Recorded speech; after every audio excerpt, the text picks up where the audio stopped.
Vázquez, nuestro secretario de abogado, va a dar cuenta de los documentos llegados a la comisión. Gracias, señor presidente. Se han recibido para la cuenta comunicación del Ministerio de Justicia y Derechos Humanos, por el cual se excusa al señor ministro por no poder asistir el de hoy, pero asiste la señora María Esther Torres, jefa de la división jurídica, acompañado de Rocío González, abogada de la división, Felipe Rayo, abogado también de la misma división, Héctor Valladares, jefe de la división judicial, Oriela López, jefa del Departamento de Asistencia Jurídica. Por FENADAG está su presidente, don Marcelo Nostroza, y también asisten la vicepresidenta, Zulema Díaz, secretaria general, Jessica Valenzuela, tesorera Victoria Escalante y su director Danilo Marcelo. Por ANFUCEPO se confirma la asistencia del señor Alfredo Contreras, su presidente, acompañado de Cristiana Insunza, vicepresidente. Señor presidente, eso sería todo lo que para la cuenta. Muchas gracias, señor secretario. Se ofrece la palabra sobre la cuenta. Esta sesión número 157 ha sido citada con el propósito de continuar la tramitación en particular del proyecto de ley que crea el Servicio Nacional de Acceso a la Justicia y la Defensoría de Víctimas de Delitos, boletín número 13.991, que ha sido calificada por el Ejecutivo con urgencia suma. Para estos efectos nos acompaña por el Ministerio de Justicia María Esther Torres como jefe de la división jurídica, además de don Héctor Valladares, jefe de división judicial, y Felipe Rayo, abogado de la división, junto a Oriela López, que es jefa del Departamento de Asistencia Jurídica, la directiva FENADAG y de ANFUCEPU. Recordarles que estamos iniciando la tramitación en general y el día de hoy vamos a recibir una audiencia a la Federación Nacional de Acceso a la Justicia y a la Asociación Nacional de Funcionarios de la Seguridad Pública. No sé si el Ministerio tiene algún comentario que realizar antes de iniciar la sesión o las audiencias. Muy bien, María Esther. Entonces, sin más, le vamos a ofrecer la palabra respecto a este proyecto de ley a don Marcelo Nostroza Aparicio, que es presidente de la Federación Nacional de Acceso a la Justicia, para que exponga sobre este proyecto de ley. Le acompaña su directiva, particularmente Zulema Díaz, que éramos compañeros de universidad y podrá dar cuenta que me portaba muy bien en la universidad también. Don Marcelo, usted tiene la palabra. Saludarlo a usted por su intermedio, a todos los honorables diputados y diputadas miembros de esta comisión. Aquí en la base, no, en la base del micrófono. Un botón negro. ¿Ahora sí? Sí. Ya. Bueno, como digo, reiterar los agradecimientos por esta invitación a esta honorable comisión y el saludo por su intermedio a todos los honorables diputados y diputadas que la integran. La Federación Nacional del Acceso a la Justicia reúne a los 7 gremios de las 4 corporaciones de asistencia judicial del país. Representamos a más de 2.000 trabajadores a la fecha y la verdad es que tenemos una historia en que hemos relevado una y otra vez. ¿Se puede avanzar con la avanzo yo desde allá? ¿Usted me indica siguiente? La siguiente. Y en ese contexto, los trabajadores y trabajadoras que representamos desde la creación de las corporaciones hemos instado por reformas y modernizaciones de las corporaciones, lo que estimamos una necesidad absolutamente ineludible y en que están conscientes todos los actores de la justicia en Chile.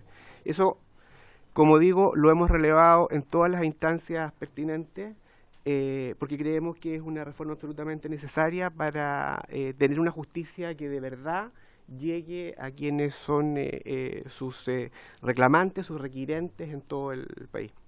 Ahora, en este crecimiento de las corporaciones de hoy en día no son las que fueron en su creación por allá por los años 80, pero hemos evidenciado y hemos sido de alguna forma también protagonistas de un crecimiento inorgánico de las corporaciones.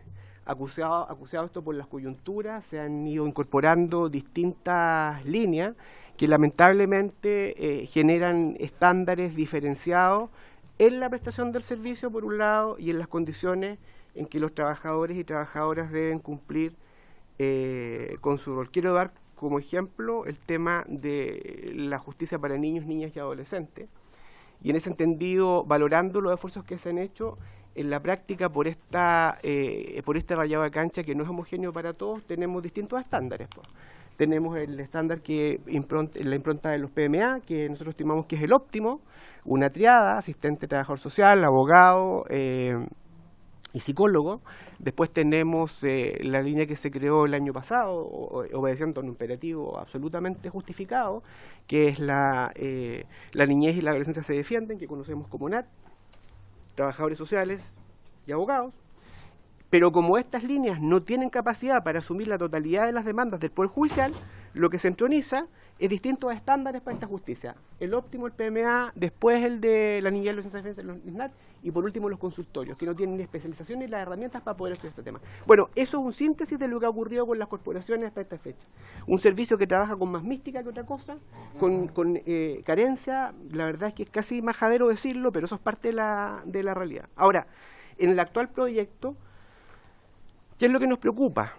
Que se da en ese contexto, una vez más, la coyuntura. La coyuntura está en la norma número 32, que tiene que ver con la oferta del gobierno en materia de seguridad. Es el último proyecto, así lo dijo el presidente de la República cuando oficializó la firma el 20 de noviembre en La Moneda. Y este proyecto modifica nuestra institucionalidad. O sea, no es que aquí haya una reforma para la justicia en Chile que haya tenido a la vista las necesidades y la trayectoria de las corporaciones judiciales, sino que una vez más la coyuntura la que genera este espacio. Ahora, no estamos en desacuerdo. O sea, la verdad es que por 40 años hemos peleado para elevar el estándar de la justicia en Chile. Este es un proyecto que convoca a todo el mundo, que nació en la administración, la antigua administración con el presidente Piñera, que tenía deficiencias que todos anotamos en su minuto, un presupuesto que se empinaba por los 1.000 millones de pesos. O sea, la verdad es que eso no servía, no se podía hacer mucho. Como comparación puedo señalar que en las conversaciones que tenemos y las tratativas con el Ministerio, en la actual administración, nosotros hemos obtenido para el próximo año una homologación de remuneraciones que involucra 1.000 millones de pesos. Y aquí se pretendía crear un servicio con 1.000 millones. Bueno, pero eso se mejoró. Y ahora tenemos un incremento de 12.500 millones, etcétera, que nos permite pensar en que se va a hacer algo mejor. No es suficiente tampoco, pero dentro de los esfuerzos que se han hecho para generar una instancia diferente, que se haga cargo de la realidad, esta es una de las mejores en ese contexto. Pero eso no significa que nosotros no tengamos aprensiones. Fue como el Mundial de 62, ¿no? Porque no tenemos nada, lo queremos todo.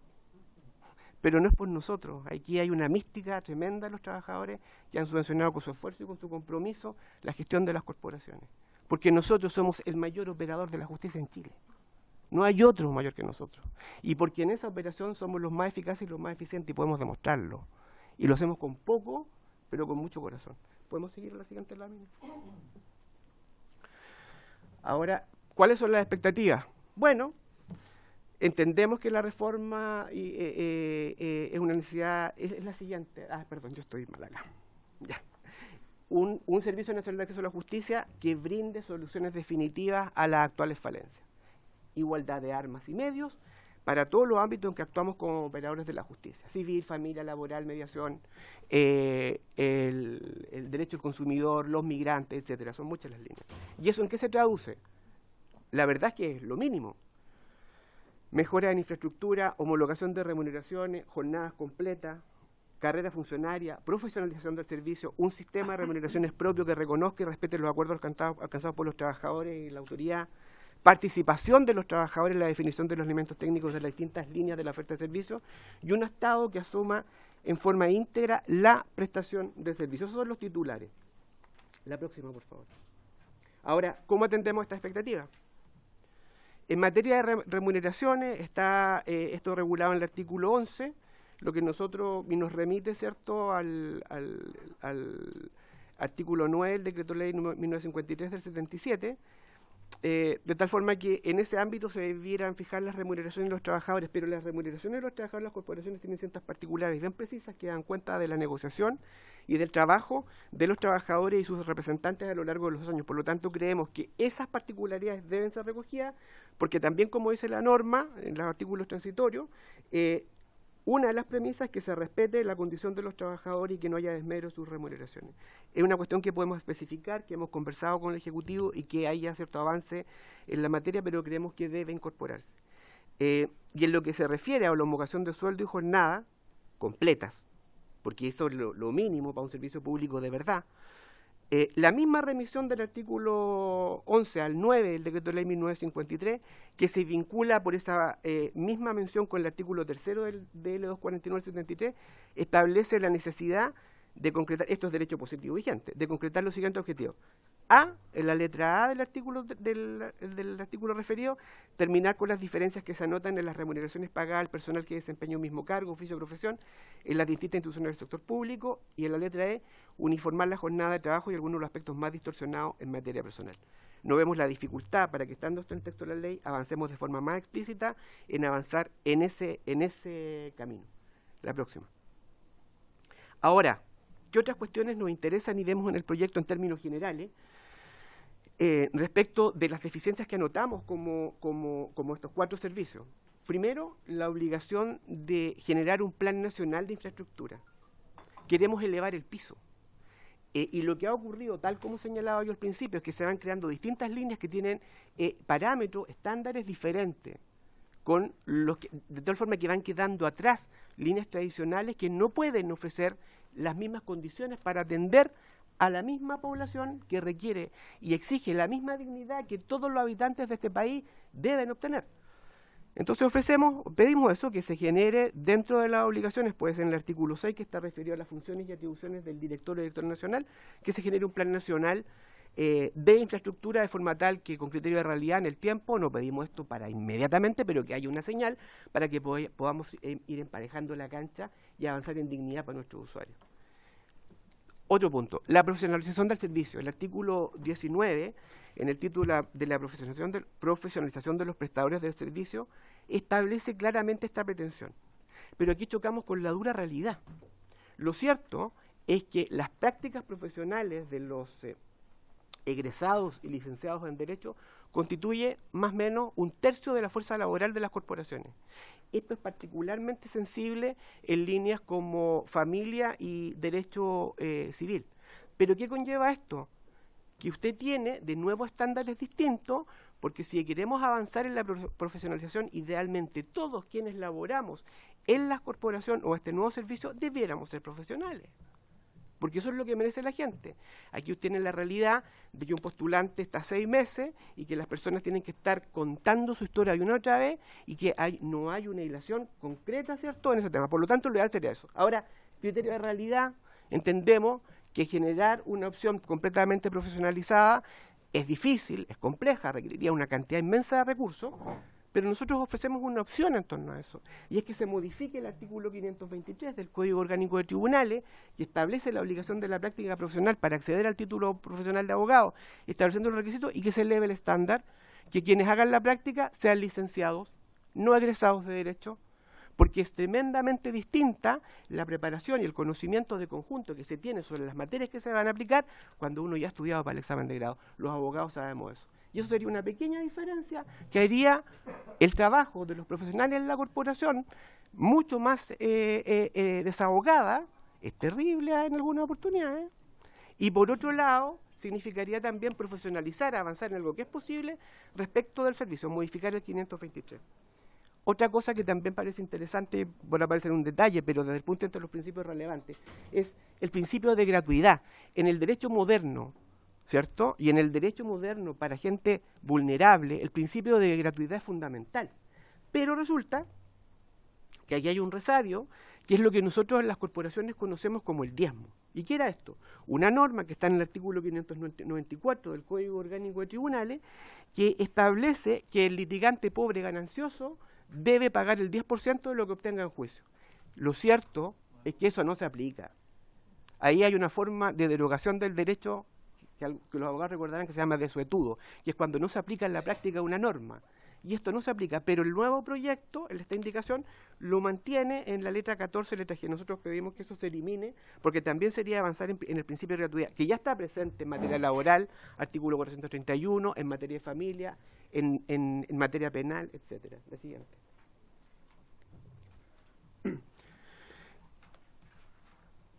Parte del financiamiento de las corporaciones de asistencia judicial son los convenios que se celebran con los municipios. Estos municipios Esto también no es una cosa porque se haya llegado a la conclusión de que es necesario incorporar a todos los actores para que se comprometan en generar un acceso a la justicia eficaz y eficiente. No, es por necesidad nomás. La necesidad tiene cara de hereje y en este contexto las corporaciones, allegando recursos, generan convenios con las municipalidades que contribuyen con inmuebles, pago de servicios, internet, etcétera, generando ciertos espacios para que se atienda a la población. Bueno, eso genera dificultades. Primero, que lo que nos preocupa, que es el tema de un estándar definido en relación a la calidad de los establecimientos, de los edificios donde se preste, no es equitativo, porque estamos a lo que buenamente estas entes pueden ofrecernos. Y además genera una injerencia que a veces es compleja en relación a la relación que se da con los municipios, que de alguna manera y legítimamente se están pasando dinero, quieren interferir en la gestión de los consultorios y eso genera una distorsión que nos preocupa. Eso también está contemplado en el proyecto de ley, la indicación del artículo 14 letra I, y creemos que eso debe modificarse, al menos limitarse y en definitiva lo ideal sería eliminarse, porque quien debe asumir el costo del servicio debe ser el Estado y no otros entes, por mucho que sean entes que también pertenezcan a la organización estatal, con las diferencias que involucra un municipio. ¿Qué otra pretensión tenemos? El proyecto establece distintos comisiones, consejos, los artículos 32 y 35, que son facultativos. Aquí hay una diferencia con el proyecto antiguo en que esto era obligatorio. No, aquí son facultativos, son entes colegiados, el Consejo Asesor de Estándares, artículo 32, y las comisiones técnicas o asesoras interministeriales, que tienen como objeto la coordinación intersectorial. Nos parece bien, pero en ese entendido también nosotros llamamos a que se incorpore a representantes de los trabajadores. ¿Y por qué? Porque los trabajadores somos los que estamos en la trinchera y sabemos dónde aprieta el zapato.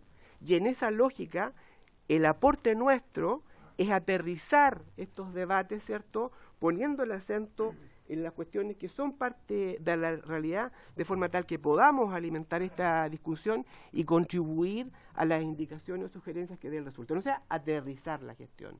Si se convoca entidades públicas y privadas que no tienen ninguna relación con el servicio, pero sí, por supuesto, no se desconoce el aporte que pueden hacer, bueno, es un argumento para que quienes somos los actores, los incumbentes, las partes, podamos al menos tener derecho a voz para poder incidir en esas conversaciones. La próxima. ¿Qué otra cosa nos preocupa?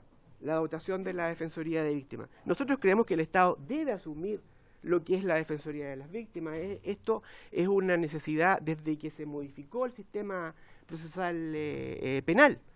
Nadie se pierde en torno a eso. Nos preocupa, sí, que esta gestión, que ahora parece revestida de recursos significativos, de una dotación de personal que puede constituir un elemento que permita avanzar en el camino correcto, pero hay ciertos temores y queremos hacer hincapié en ello, cuestiones que se pueden salvar.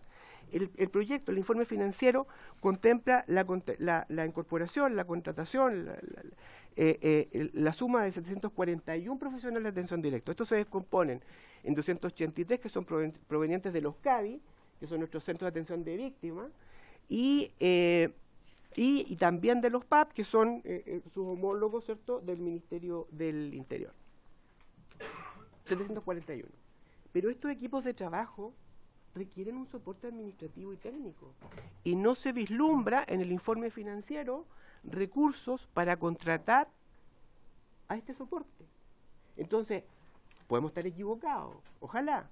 Pero ¿qué ocurre si tenemos que tener, porque ocurre también en la línea NAT, que se creó el año pasado, una de las falencias que hemos ido viendo es que la cantidad de administrativos es insuficiente, lo que significa que el trabajo de despeje, de atención, etcétera, tiene que ser asumido por los mismos profesionales. Entonces eso atenta contra la eficiencia de la propia línea. Creemos que es una cuestión que debe revisarse y también señalar que los equipos administrativos de las corporaciones, de las direcciones generales, actualmente, con este crecimiento en distintas líneas, ya no dan abasto para poder asumir el costo que involucra y el trabajo de poder armonizar, coordinar, gestionar una nueva línea de la envergadura que tiene esta. ¿Qué otra cosa también nos preocupa el proyecto? creemos que la prestación del servicio debe ser exclusiva por parte del Estado.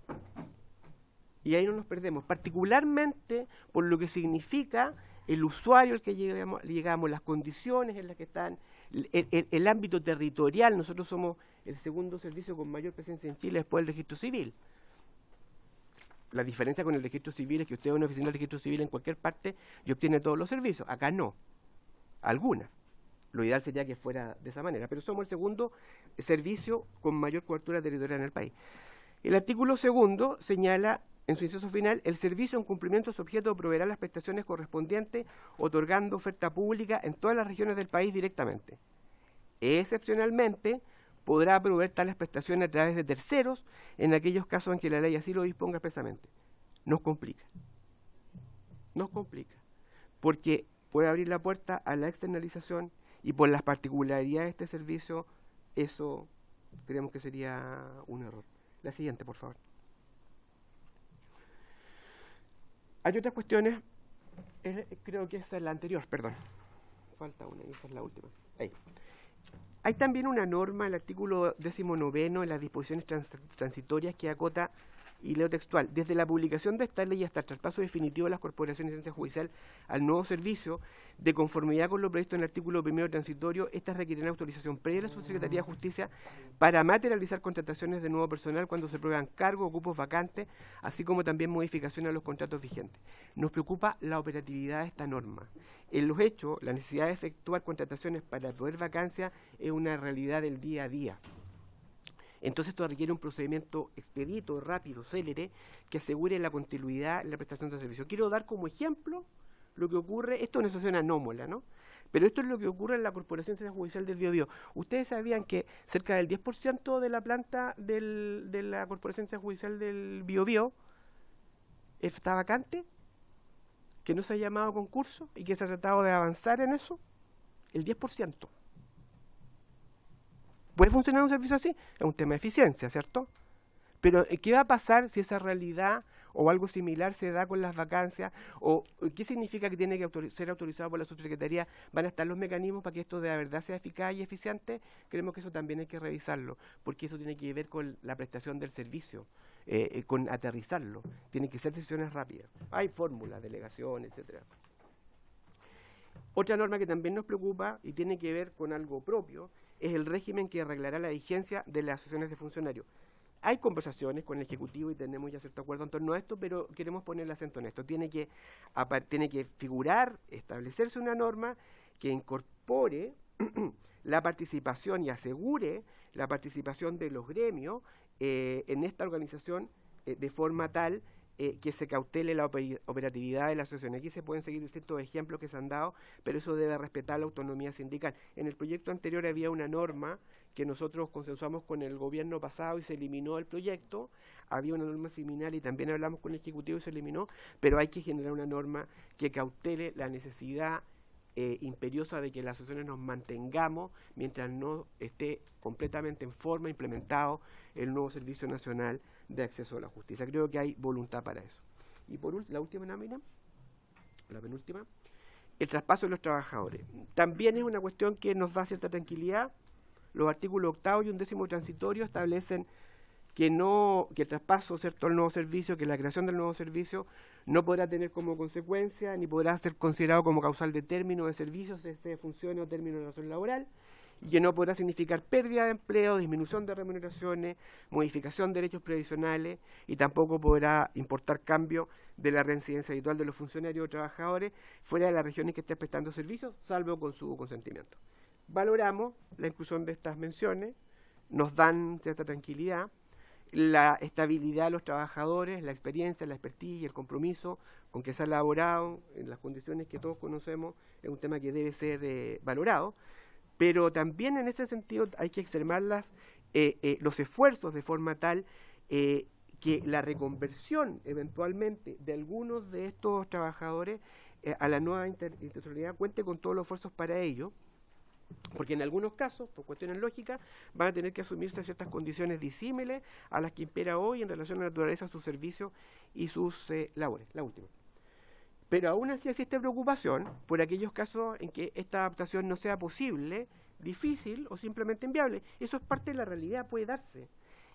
Y en eso creemos que también hay que tener una lógica de operación para hacernos cargo de esa situación, porque es parte de lo que puede ocurrir, y estimamos que en este entendido es útil, una opción viable, generar una opción viable de retiro, que respetando los derechos de los trabajadores, ¿cierto?, particularmente la antigüedad en el servicio, permita el alejamiento de aquellos que eventualmente no puedan ser parte de la nueva orgánica. Eso en términos generales, honorables diputados y diputadas, son las observaciones que tenemos al proyecto. Nosotros en la legislatura pasada estuvimos en la discusión del articulado 1 a 1 y esperamos nuevamente contar con esa posición, porque aparte de estos titulares tenemos algo que decir en temas específicos y contribuir en torno a lo que debe ser el enriquecimiento de este proyecto de forma tal que cumpla con las expectativas que todos los sectores de este país no hacemos, porque esta es una cuestión absolutamente transversal. Nosotros hemos luchado años por poner los pantalones largos como servicio.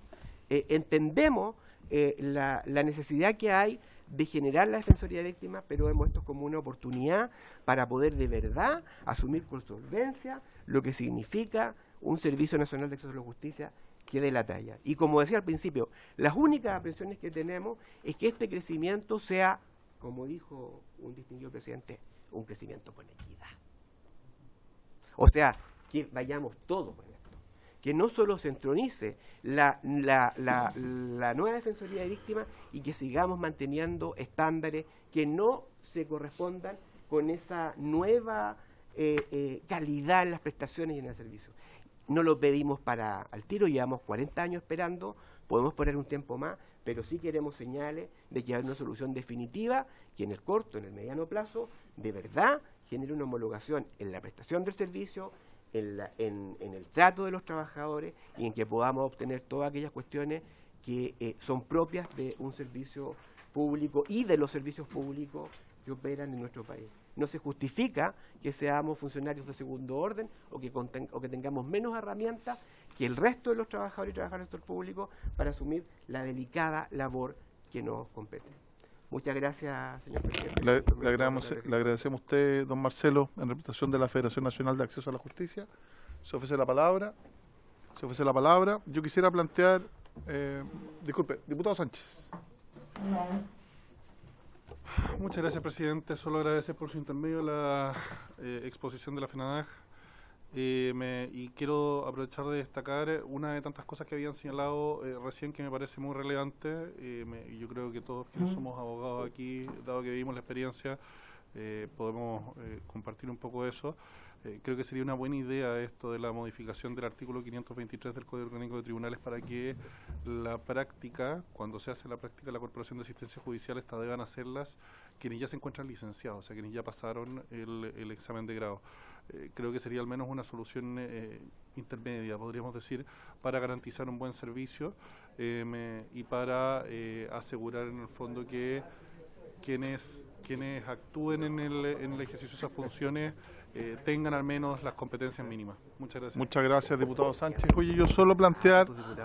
Sí, antes de dar la palabra al diputado Soto, muchas gracias, diputado Sánchez. Efectivamente, lo que plantea FENADAG, y queremos transparentar, que muchas veces lo que ellos solicitan o las observaciones que plantean, particularmente en relación con la dotación, la planta de infraestructura, organización y funciones, atribuciones del servicio, son materia de iniciativa exclusiva del Ejecutivo y por consiguiente no tenemos iniciativa. Es bueno aclararlo para quienes nos escuchen, si nos escucha el presidente Félix también. Respecto de los estándares, yo creo que si nosotros pudiéramos profundizar en el artículo 31, los estándares de servicio que contemplen también infraestructura, darían buena cuenta de eso. Yo también me hago cargo de lo que plantea en orden a los convenios que se celebran con los municipios, que muchas veces pretendieran algunos municipios estar en función o tener alguna atribución extraordinaria en la gestión de muchas de las causas que ahí se desarrollan y por consiguiente me parece bien el poder normarlo de mejor manera. Yo creo que en los estándares institucionales del artículo 31 y siguientes podríamos ponderar los requisitos de calidad del servicio y yo entiendo que dentro de la calidad del servicio también debe incorporarse prestaciones mínimas en infraestructura. No solo para los funcionarios, sino también infraestructura mínima de atención a los usuarios. Sí tengo un matiz con respecto a En lo que dice la continuación legal, yo creo que, sin perjuicio de los transitorios, yo creo que está meridianamente claro. La continuidad conforme al artículo 15 que propone el mensaje del Ejecutivo, o la modificación que plantea el Ejecutivo en su indicación, y respecto a, claro, profundizar lo señalado en los transitorios 8º y 11º, también me parece importante hacer una especial mención a las asociaciones de funcionarios, y eso sí también podemos nosotros indicarlo. Tengo un matiz, eso sí, con la externalización de los servicios a que refería el señor presidente de la asociación. Yo creo que un muy buen ejemplo de externalización de servicios es la Defensoría Penal Pública, los servicios licitados, que uno entiende que donde no hay cobertura directa podrían eventualmente entregar un mejor servicio. Esa es mi opinión personal. Qué presupuesto se destina a los servicios licitados y qué cobertura tiene en materia de defensa también es un indicador muy importante para poder ponderar, y eso le vamos a pedir, o yo particularmente le quiero pedir desde ya al Ministerio de Justicia que nos entregue qué parte del qué presupuesto se destina a las licitaciones en materia penal y qué cobertura de defensa tiene justamente esos recursos. Y también la evaluación que se hace respecto del sistema. Uno entendería, yo no litigo por razones obvias, pero de que efectivamente los defensores penales licitados también cumplen una destacada función y me parece importante también considerarlo. Yo no soy de aquellos, porque creo, y aquí una opinión más política, que maximizar o creer que vamos a solucionar con esta norma todos los problemas que tiene, no, está bien que sea un propósito, pero sí con sentido de realidad.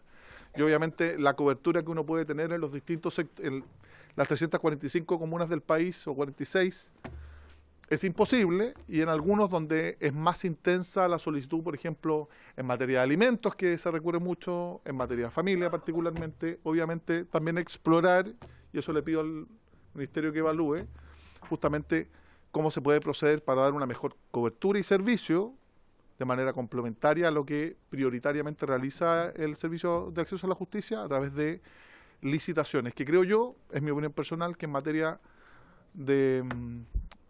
penal, los defensores penales públicos, por lo menos la experiencia que yo tuve en la provincia de Talagante, fue muy buena, fíjate. Esa es mi opinión personal.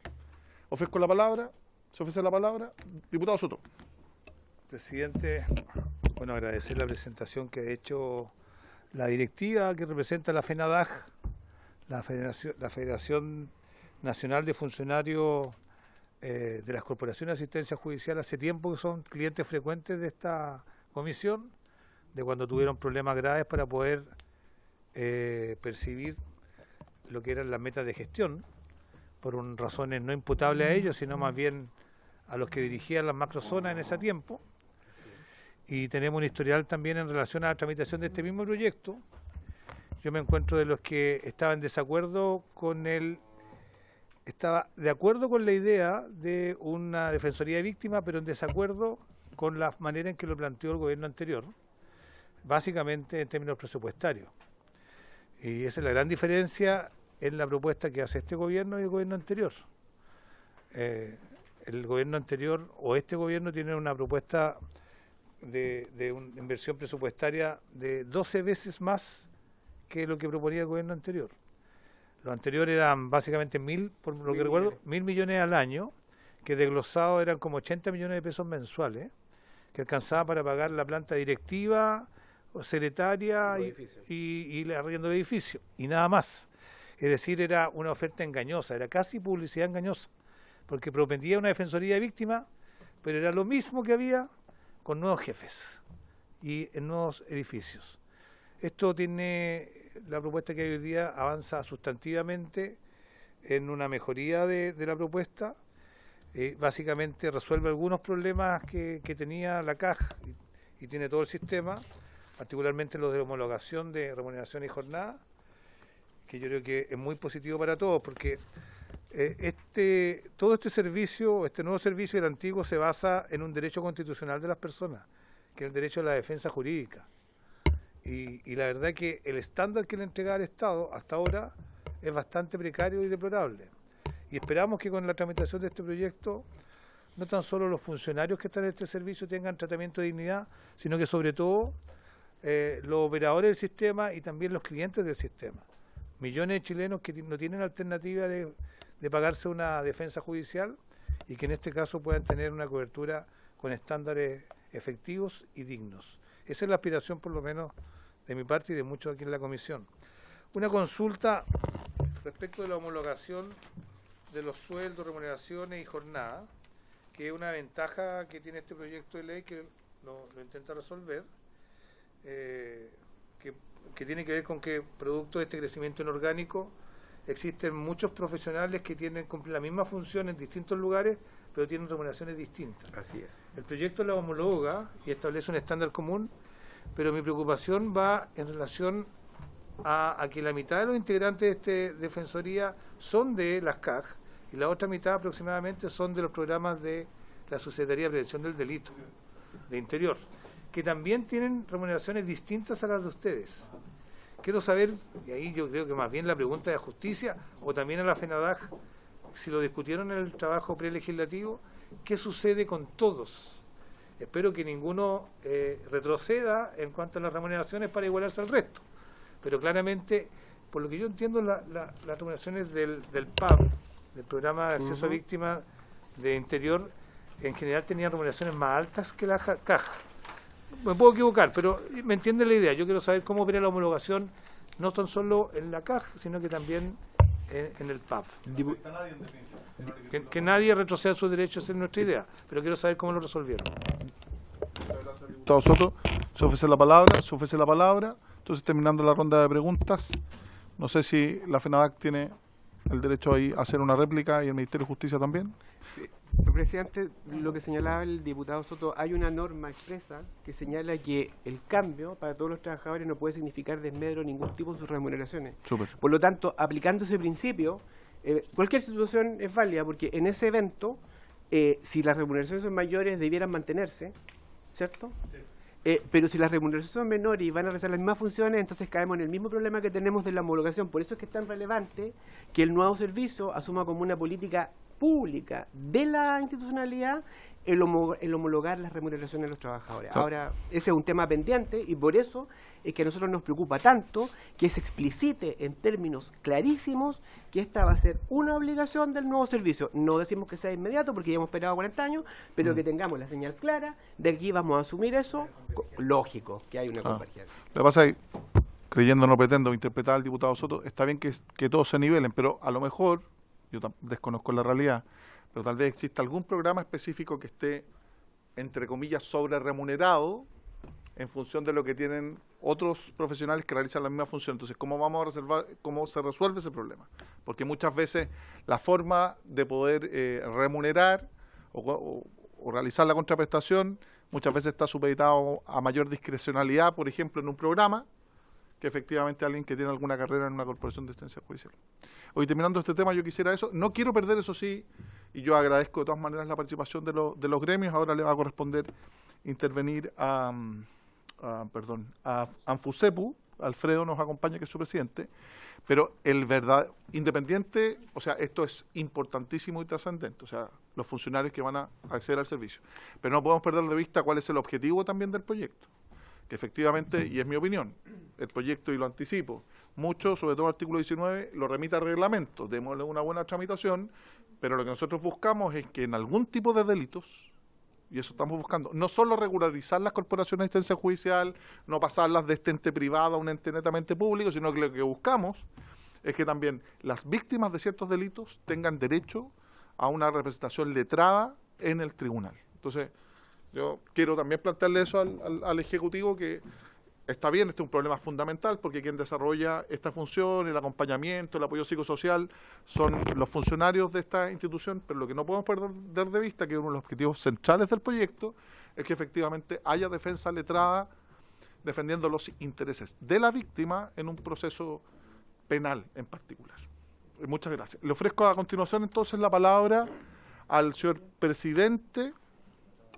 Disculpe, diputado, nuevamente. ¿Podría hacer una pregunta? No hay ningún problema, diputado, si usted lo pide dentro del tiempo, no hay ningún problema. Gracias. En segundo lugar, usted.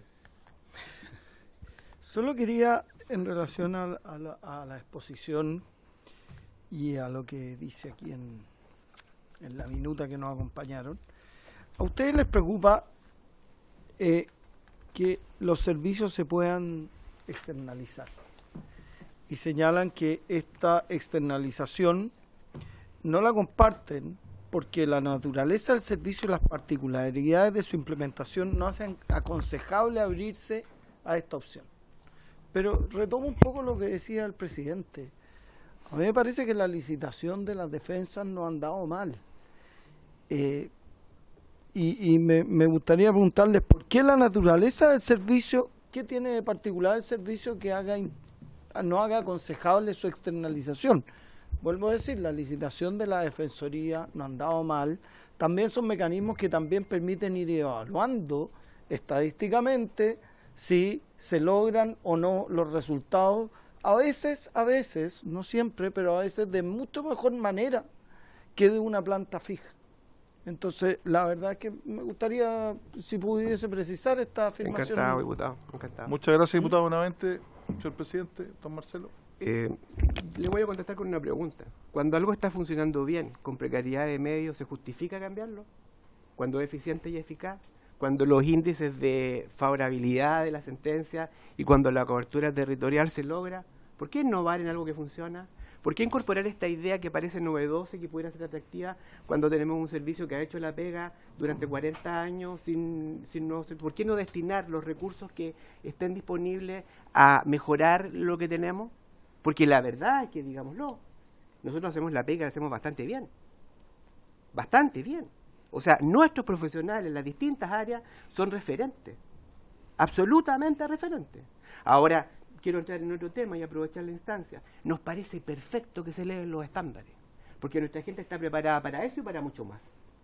Y porque no nos asusta de ninguna forma. Nosotros mismos lo hemos pedido. Pero en ese entendido, el innovar, porque en un área esto resultó, sí, pero aquí hay una particularidad distinta. Y lo otro tiene que ver precisamente con que la cobertura territorial que tenemos, que, insisto, el segundo servicio después del registro civil, en cobertura somos nosotros. O sea, estaríamos en el rango de carabineros, registro civil y las corporaciones con precariedad. Y nosotros llegamos y hacemos la pega. Tenemos móviles. O sea, tenemos herramientas que nos permiten aprovechar las capacidades nuestras para poder generar un servicio más eficaz y más eficiente aún. Si lo hemos hecho con los ripios que hemos tenido hasta ahora, si nos dan los medios, le aseguro que podamos hacerlo mucho mejor, con mayores índices, con mayor cercanía, con mayor empatía y aprovechando algo que no es menor. Este servicio tiene una mística distinta a la de cualquier otro servicio público de justicia. Aquí a la gente le gusta su trabajo. Un director general en algún minuto, a lo mejor puede sonar duro, pero dijo que para trabajar en la corporación a uno tenía que gustarle el olor a pobre. Muchas gracias, don Marcelo.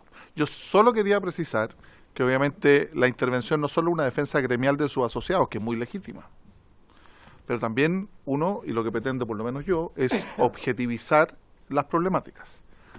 Solo recordar, y aquí me hago cargo de mi apreciación, que todos los que estamos aquí hemos hecho la práctica profesional en las corporaciones. Las queremos mucho. Yo además fui alcalde, conozco bien la realidad de las corporaciones. Coincido plenamente que hay muchas más ganas, pero que también hay serias deficiencias al interior de las organizaciones. Y las conocemos de primera fuente porque todos fuimos practicantes, todos fuimos postulantes.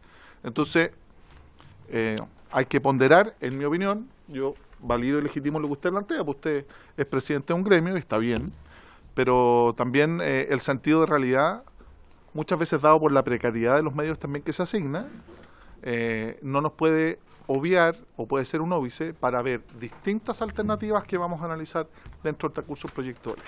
Diputado, ¿me permite replicarle? No, ahora le corresponde a ANFUSEPU, Asociación Nacional de Funcionarios de la Seguridad Pública, y nos acompaña don Alfredo Contreras, que es su presidente, y le agradecemos mucho, don Alfredo, que nos acompaña el día de hoy. Y también lo acompaña el señor vicepresidente, don Alfredo, sí, que es don Cristian Insunza, que es el vicepresidente. Tiene usted la palabra, don Alfredo. Gracias, presidente, y saludarlo a usted y por su intermedio también a los miembros de la comisión. Primero decir que somos la Asociación Nacional de Funcionarios de Seguridad Pública, de la Subsecretaría de Prevención del Delito, y por lo tanto aglutinamos a más del 50% de nuestra institución, de la cual es parte del programa de apoyo a víctimas. Y al hablar específicamente del programa de apoyo a víctimas, podemos decir que es el programa que tiene mayor cobertura nacional para la Defensoría de las Víctimas, y también la mayor cobertura en atención de usuarios, que no es menor. ¿ya? Y por lo tanto, tal como lo dijo el ministro de Justicia la sesión pasada, es el programa más contundente en cuanto a prevención en cuanto a la atención de personas víctimas de delito. Como se ha dicho acá, estamos aquí tanto por los trabajadores, ¿verdad?, también por los usuarios, y para poder dar una buena atención a los usuarios también por el modelo que hoy día implementa el programa de apoyo a víctimas. Y este modelo ha dado cuenta del abordaje exitoso que ha tenido respecto a la temática. Es un programa que lleva más de 16, 17 años ejecutándose, que tiene una presencia territorial importante, y todo eso da cuenta, ¿verdad?, de el nivel de trabajadores, profesionales, técnicos y administrativos que tenemos, como también de la buena atención que se da a los usuarios. Contar algo a propósito de lo que se ha comentado de las remuneraciones. Está todavía ahí, no está muy claro, ¿verdad?, quién tiene más o menos remuneraciones, pero al menos sí podemos decir que hoy la subsecretaría, durante el mes de octubre, desarrolló una movilización, ¿verdad?, inédita dentro del Ministerio del Interior y Seguridad Pública, la cual buscaba justamente mejorar las remuneraciones principalmente de los centros de apoyo a víctimas que están en regiones, que son aquellos que tienen las condiciones más precarias en términos de infraestructura y también de remuneraciones de la subsecretaría. Y en ese sentido, un mensaje, ¿verdad? Estamos aún a la espera, ¿verdad?, de esas mejoras por parte de la DIPRES, y de la cual esperamos también las gestiones necesarias por parte del subsecretario Vergara. Vamos a hacer una breve descripción del programa, porque nos interesa, va a ser una breve, porque entiendo que muchos de acá ustedes lo conocen, fueron alcaldes, y él mismo ha hecho, obviamente, ser diputado, conocen al menos los recintos y el tratamiento que se da a los usuarios.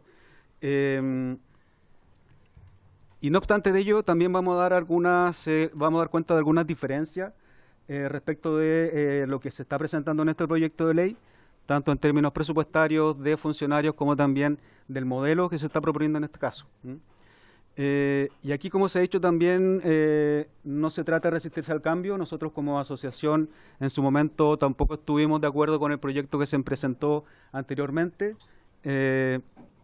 Soy sincero en eso, y decir también que como agrupación dimos la pelea también porque este programa permaneciera en la subsecretaría, tanto por temas de fondo, ¿verdad?, en cómo abordar la problemática de atención a víctimas de delito, como también por temas gremiales y también de la subsecretaría. Como usted dijo, sin embargo, hay temas que están por delante, ¿verdad?, y que tienen que ver con el bien común a partir de un proyecto de ley. Por lo tanto, aquí nosotros no nos resistimos al cambio, eso también lo quiero dejar claro, sino que queremos que este cambio se haga de la mejor manera posible, tanto en términos funcionarios como también en términos de la infraestructura, que es algo tal vez menor, pero que es importante, como también decíamos en cuanto a cómo es el modelo que se va a implementar. Porque es un tema en el que creemos que no podemos experimentar. A esta altura del partido, cuando la inseguridad es un tema clave dentro de la agenda pública, una de las principales problemáticas instaladas en la ciudadanía, creemos que experimentar en la atención de usuarios no es algo que creamos correcto. Creemos que aquí hay evidencia, tanto extranjera, pero principalmente nacional, de cómo abordar esta problemática, y creemos que eso es importante relevar y tomar en cuenta. Y a partir de eso, un tema tiene que ver con que a nosotros, desde el programa Apoyo a Víctimas, nos parece que este proyecto no visibiliza de manera exacta cómo debería ser la atención a víctimas. Creemos que hay un desarrollo importante respecto del proyecto en sus términos de acceso a la justicia, pero lamentablemente no tiene un desarrollo como quisiéramos en cuanto a abordar, ¿verdad?, la Defensoría de Víctimas. Y creemos que ahí tenemos algo en lo cual podemos aportar. Como decimos aquí, no estamos contra los cambios, sino que es un espacio en el cual queremos aportar. Tal como lo dijo Marcelo también, nos interesa estar en el articulado para poder dar todas nuestras observaciones, que son bastante y son pertinentes. Aquí no se trata de ir contra la corriente para nada, sino que hay una experiencia ya sabida que nos interesa poder incorporar dentro de este proyecto.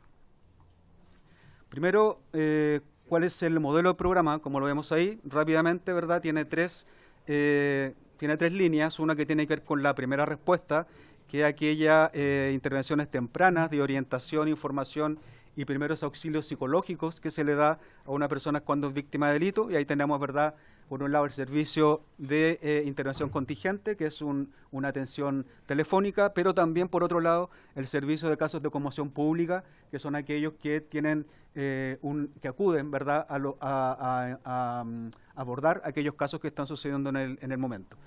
Y una segunda respuesta que ya derechamente es la atención en los centros de apoyo a víctimas, que creo que ustedes conocen, ¿verdad? Tenemos 43 centros de apoyo a víctimas en todo el país y tenemos 9 puntos de atención que en general están radicados en los municipios con asesoría y apoyo de parte de nuestro programa.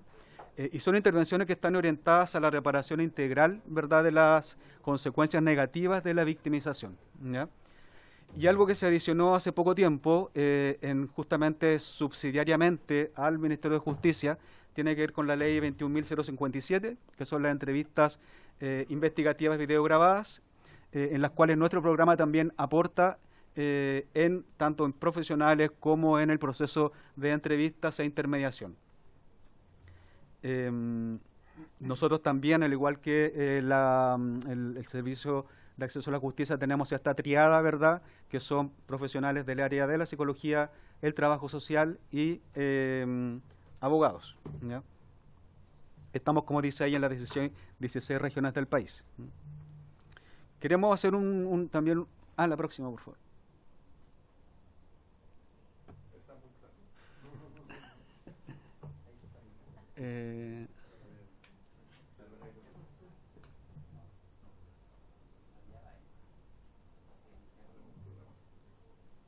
Pero de todas maneras le voy a... Es la tercera, esa. Les cuento que, bueno, este es un programa de carácter universal, y luego vamos a ver que ahí tenemos una primera diferencia en la universalidad de la prestación, que es algo relevante. Hoy día esa universalidad tiene que ver con atención psicológica, social y jurídica, y por lo tanto asegura una atención reparatoria integral, que es algo clave dentro del programa Apoyo a Víctimas y que es lo que ha permitido tener buenos resultados, ¿ya? En el gráfico de ello ustedes pueden ver la cantidad de atenciones a usuarios, porque más adelante vamos a ver otro gráfico, pero tiene que ver con la cantidad de atenciones que se hacen. En este caso es personas que se atienden, y que en este año el año pasado llegaron a los 62.000 usuarios. La próxima, por favor. Respecto de la dotación del programa, y acá también tenemos, aquí ya entramos en el tema del proyecto de ley. Lo anterior era dar cuenta de cómo poco funciona el programa de apoyo a víctimas de la subsecretaría. Y respecto de la dotación, obviamente está lo que como se comentó hace un momento, se supone que están por ley, ¿verdad?, resguardadas todas aquellas condiciones que no permiten, ¿verdad?, la pérdida del empleo, ni la baja de las remuneraciones, ni los cambios de residencia dentro de una misma región, y por lo tanto eso es algo que entendemos per se da, ¿verdad? Pero sí, al igual que el caso de FENADAG, queremos propender a la homologación de las remuneraciones según el perfil de cada funcionario, ¿ya? Hoy día sucede mucho dentro de del mismo programa y de los centros de apoyo a víctimas, según sea su especialidad, que tenemos diferencia en remuneraciones, ¿verdad? Incluso dentro de las mismas profesiones, abogados, trabajadores sociales, psicólogos, y eso es algo que, como decía el diputado, ¿verdad?, queremos nivelar hacia arriba, ¿verdad? Los sueldos de los centros de apoyo a víctimas pueden ser un poco mejor, pero tampoco es que estemos hablando de un alto estándar, ¿ya? No es que sean una gran... No es como diputado. No es como un diputado, claro. No, bastante distinto.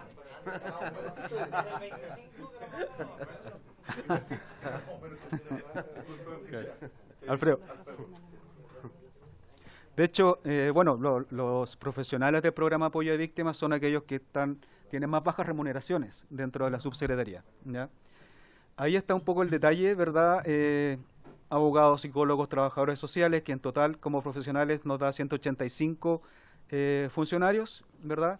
Y eso no se condice un poco con lo que se presentó la semana pasada por parte del Ministerio, que si se fijan en el gráfico de torta, en donde se indica en la letra chica que se incluyen 283 funcionarios del PAB y el CABI. Es decir, entre esos dos programas son 283. No obstante, nosotros tenemos 185 profesionales y además 72 técnicos y administrativos. Entonces, tal como lo dijo FENADAG, esperamos que eso sea un error, que se pueda corregir, ¿cierto? Porque no creemos que que haya un error de ese tipo, pero sí no queremos dejar claro, ¿verdad?, que ahí hay una discordancia, ¿verdad?, entre lo que se presenta por parte del Ministerio y lo que nosotros tenemos como dotación existente por parte del programa, ¿ya? La próxima, por favor. Hablaba hace un momento acerca de la invisibilización de la Defensoría de Víctimas dentro del proyecto de ley. ¿Y por qué decimos esto? Porque hay algo que puede ser muy formal, pero que en realidad da cuenta tal vez en parte de eso, que el proyecto comienza hablando y su título es Acceso a la Justicia y Defensoría de Víctimas. Luego, de ahí en adelante, siempre se refiere al acceso a la justicia. Entonces, el apellido Defensoría de Víctimas comienza a desaparecer. Lo que puede ser algo formal, yo creo que lamentablemente da cuenta de que no hay un tratamiento tal como lo tiene sí el caso de acceso a la justicia en el proyecto de ley. No hay un desarrollo, ¿verdad?, que a nosotros nos dé tranquilidad, y aquí estoy hablando derechamente del modelo, no estoy hablando de los temas de dotación que lo vamos a ver más adelante. Y recalco harto esto del modelo y de los temas de funcionarios, porque algo que también en las distintas asambleas que hemos tenido con nuestros socios y socias, ellos nos muestran estas dos preocupaciones. O sea, aquí no hay solo una preocupación de los funcionarios por sus condiciones laborales, que las hay, obviamente, y es nuestro primer tema importante, pero un interés importante también de ellos tiene que ver con cuál es el nivel y la calidad de la atención que le damos a nuestros usuarios, ¿ya? Como dice ahí, ¿verdad?, el artículo 2 dice que el objeto del servicio es garantizar el acceso a la justicia, por cual deberá otorgar asesoría jurídica a las personas que requieran de atención legal, defensa y representación jurídica a quienes no puedan procurársela por sí mismos o se encuentren en situación de vulnerabilidad, y apoyo psicológico social en los casos que corresponda. Es decir, el proyecto también es bastante impreciso en decir en qué casos sí corresponde un apoyo psicosocial y en qué casos no. En algunas partes lo que vemos es que dice que efectivamente la asesoría jurídica definirá si es competente o no dar atención psicosocial, algo que para nosotros per se tiene que ir junto como una intervención integral, ¿ya? Exacto. O sea, no, muchas veces, bueno, lo vamos a ver más adelante, muchas personas incluso llegan a los centros de víctimas no necesariamente buscando asistencia judicial, ¿ya? Muchas veces llegan buscando asistencia psicológica o trabajo social para derivación de redes. Entonces, de ahí que para nosotros el tema de la integralidad de estas tres atenciones que se dan, psicológica, social y jurídica, tengan que ir de la mano. Ya el proyecto en general avanza y retrocede, no queda muy claro entre si efectivamente queda sujeto a los temas jurídicos o es independiente. Eso yo creo que es algo que hay que nos gustaría revisar en el articulado, porque de verdad no es muy claro.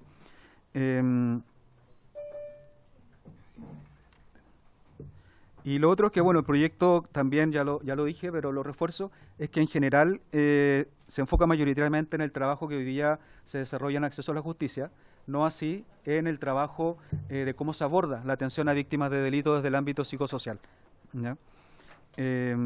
No da cuenta, por ejemplo, del proceso de reparación integral y restitución de derechos de las personas que son afectadas por hechos delictuales o violentos, y tampoco propende la reducción de la victimización secundaria y revictimización, que eso es muy importante y también lo vamos a tocar más adelante, pero adelanto, cuando hablamos de revictimización y victimización secundaria es algo que no podríamos abordar con el proyecto de ley tal como está hoy día, porque solamente la atención recaería sobre aquellas personas que han sido víctimas directa de un delito.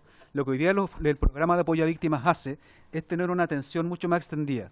Y la victimización secundaria tiene que ver, por ejemplo, con que hoy día se hacen terapias familiares, hoy día no solo se aborda a una mujer que ha sido víctima de una violación, por ejemplo, sino que también a sus hijos, porque el entorno familiar también es víctima del delito, ¿ya? Y eso hoy día lamentablemente no es algo que podamos hacer como lo plantea hoy día el proyecto de ley.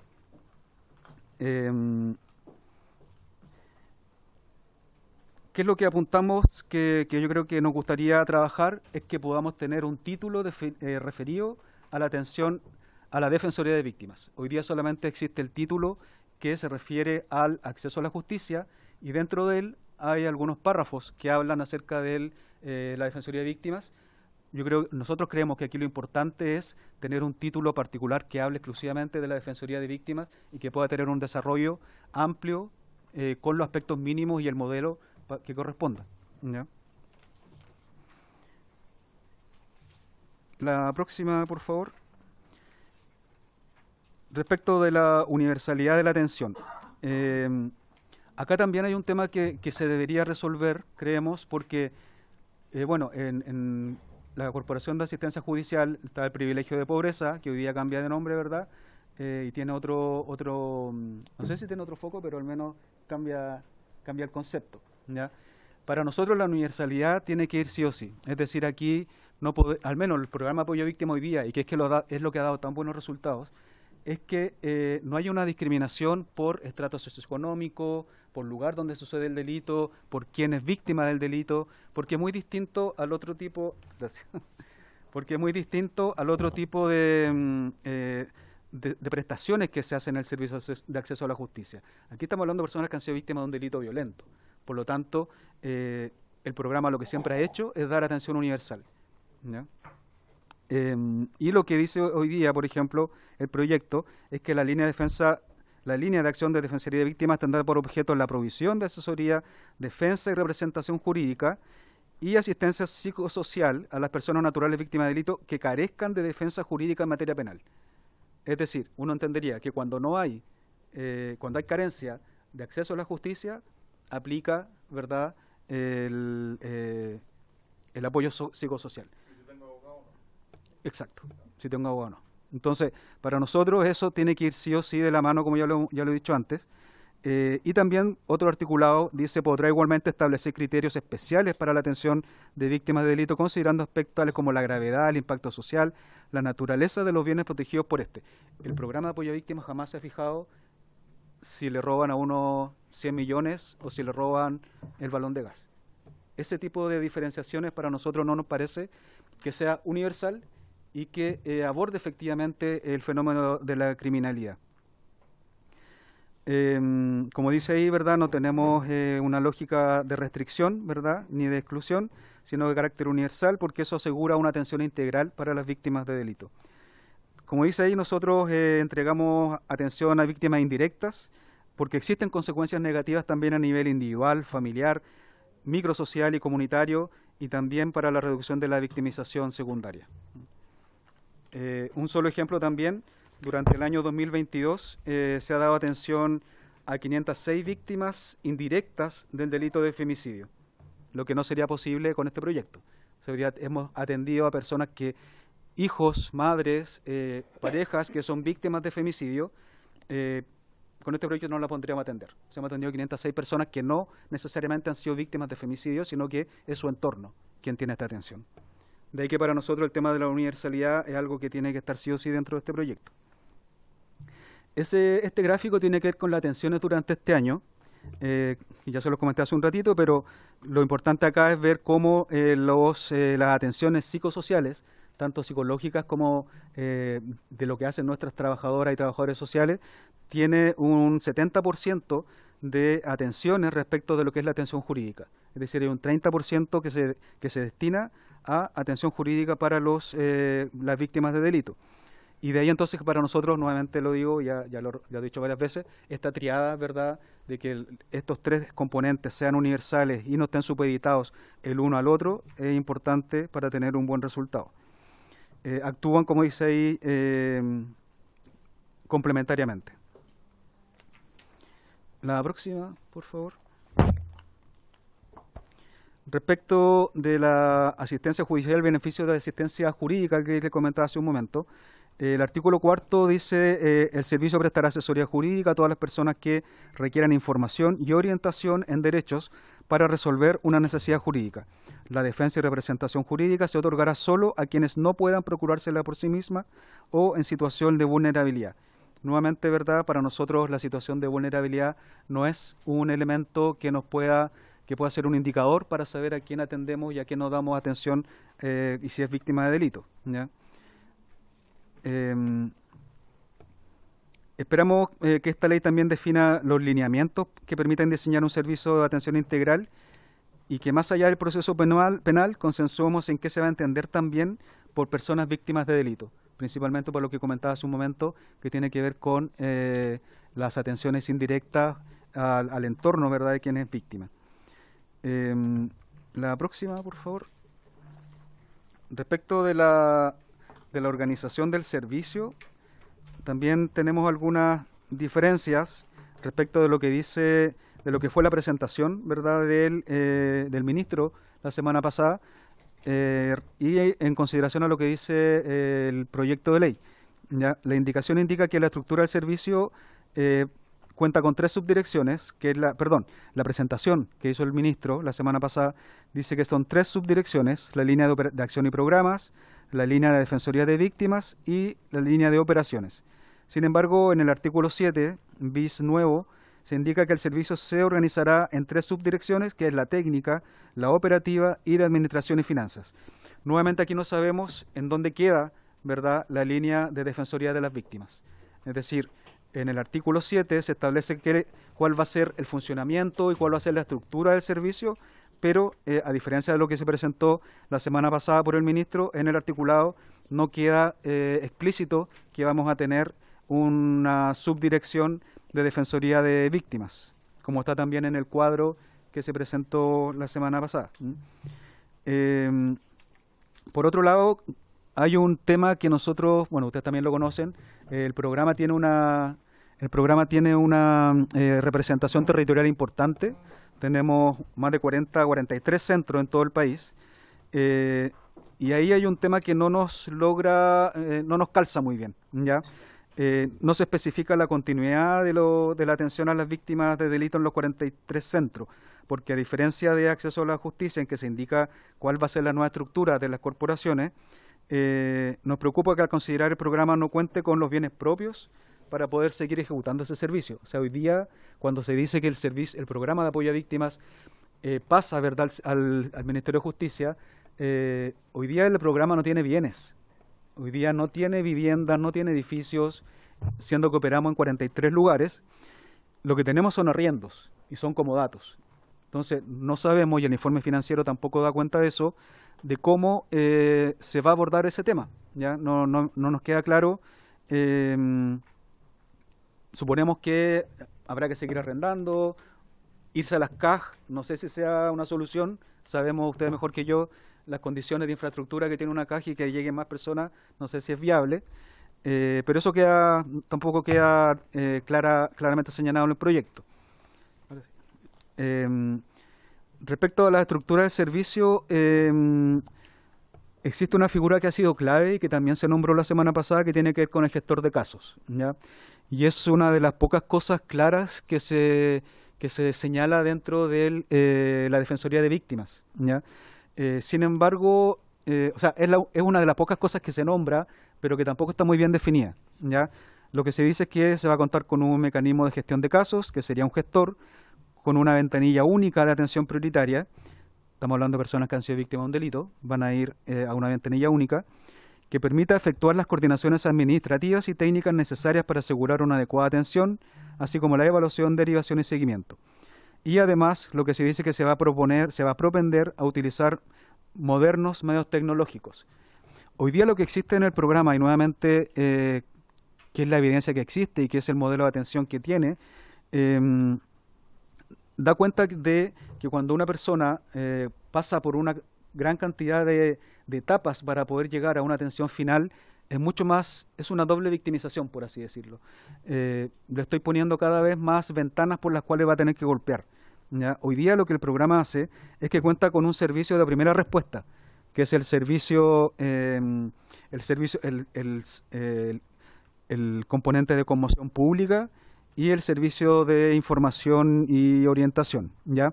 Y ambos brindan contención y son los primeros auxilios y la derivación, y esto en concordancia con la UPOL y con Fiscalía.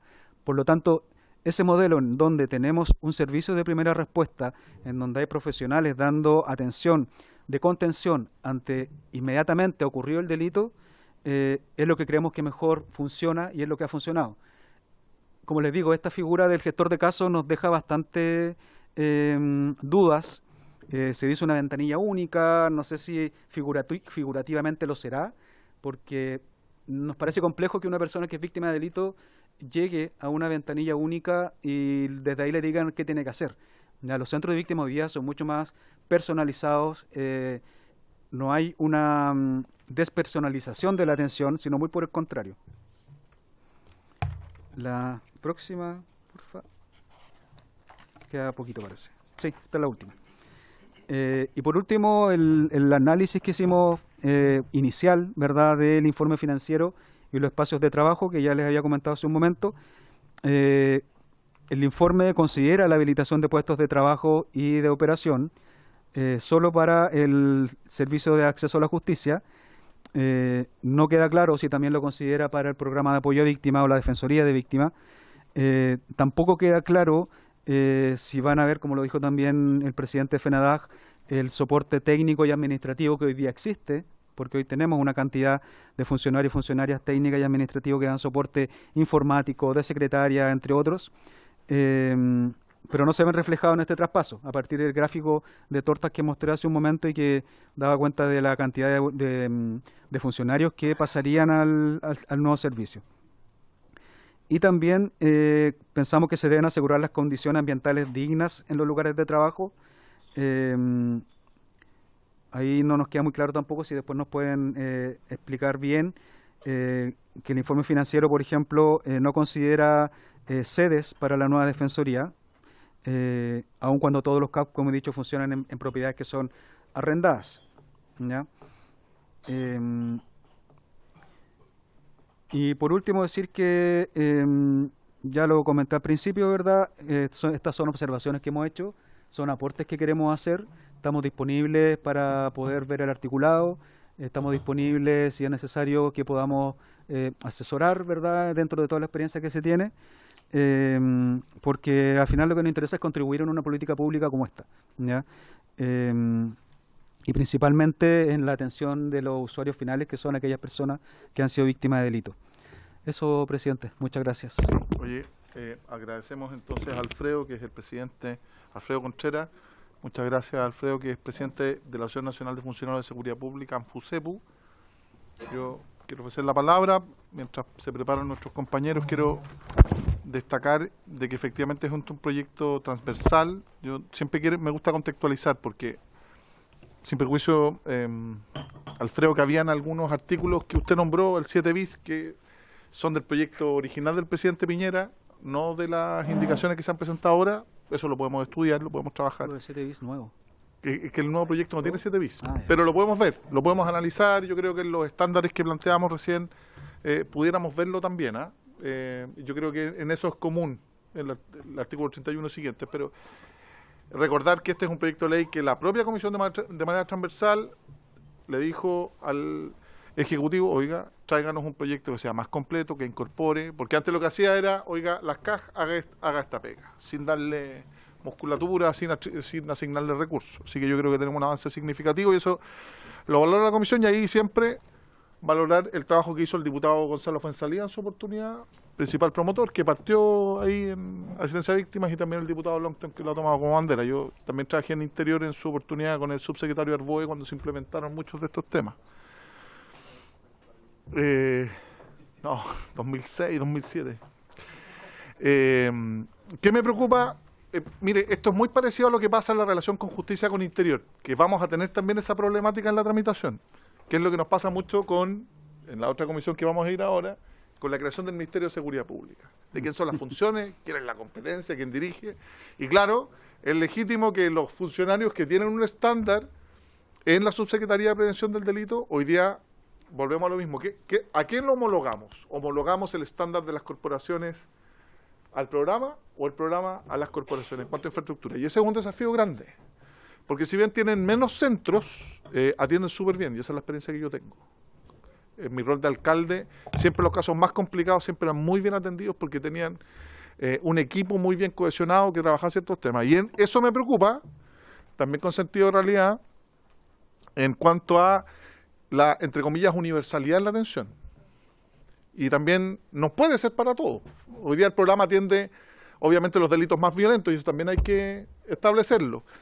Mucho de ello, y ahí yo acojo un poco lo que plantea el presidente, todo se remite al reglamento, mensaje al Ejecutivo. Todo del 17, el reglamento, pero nos parece importante que algunas líneas programáticas, sobre todo del modelo de atención, también se definan un poco más en la ley para que quede un poquito más estructurado, si no va a quedar a cualquier ejecutivo el reglamento. No sé cuánto nos demoremos en esto, pero obviamente un reglamento, ojalá que sea este gobierno, que sea rápido.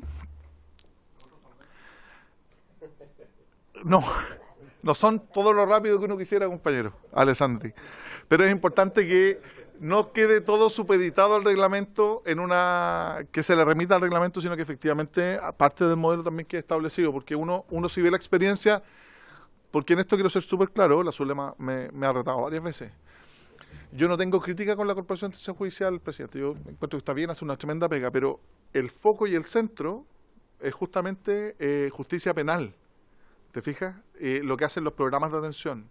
El que no solo tenga un abogado, sino que te asista un psicólogo, un asistente social, es fundamental. Entonces, aquí en esta homologación que también predica la ley, vamos a tratar de buscar el mejor estándar, el de los programas o no. Y en la universalidad me preocupa, porque efectivamente en mi experiencia como alcalde, yo tuve 2 periodos de alcalde, había que postular un caso, y llamar por teléfono, y conseguirse un cupo que era limitado.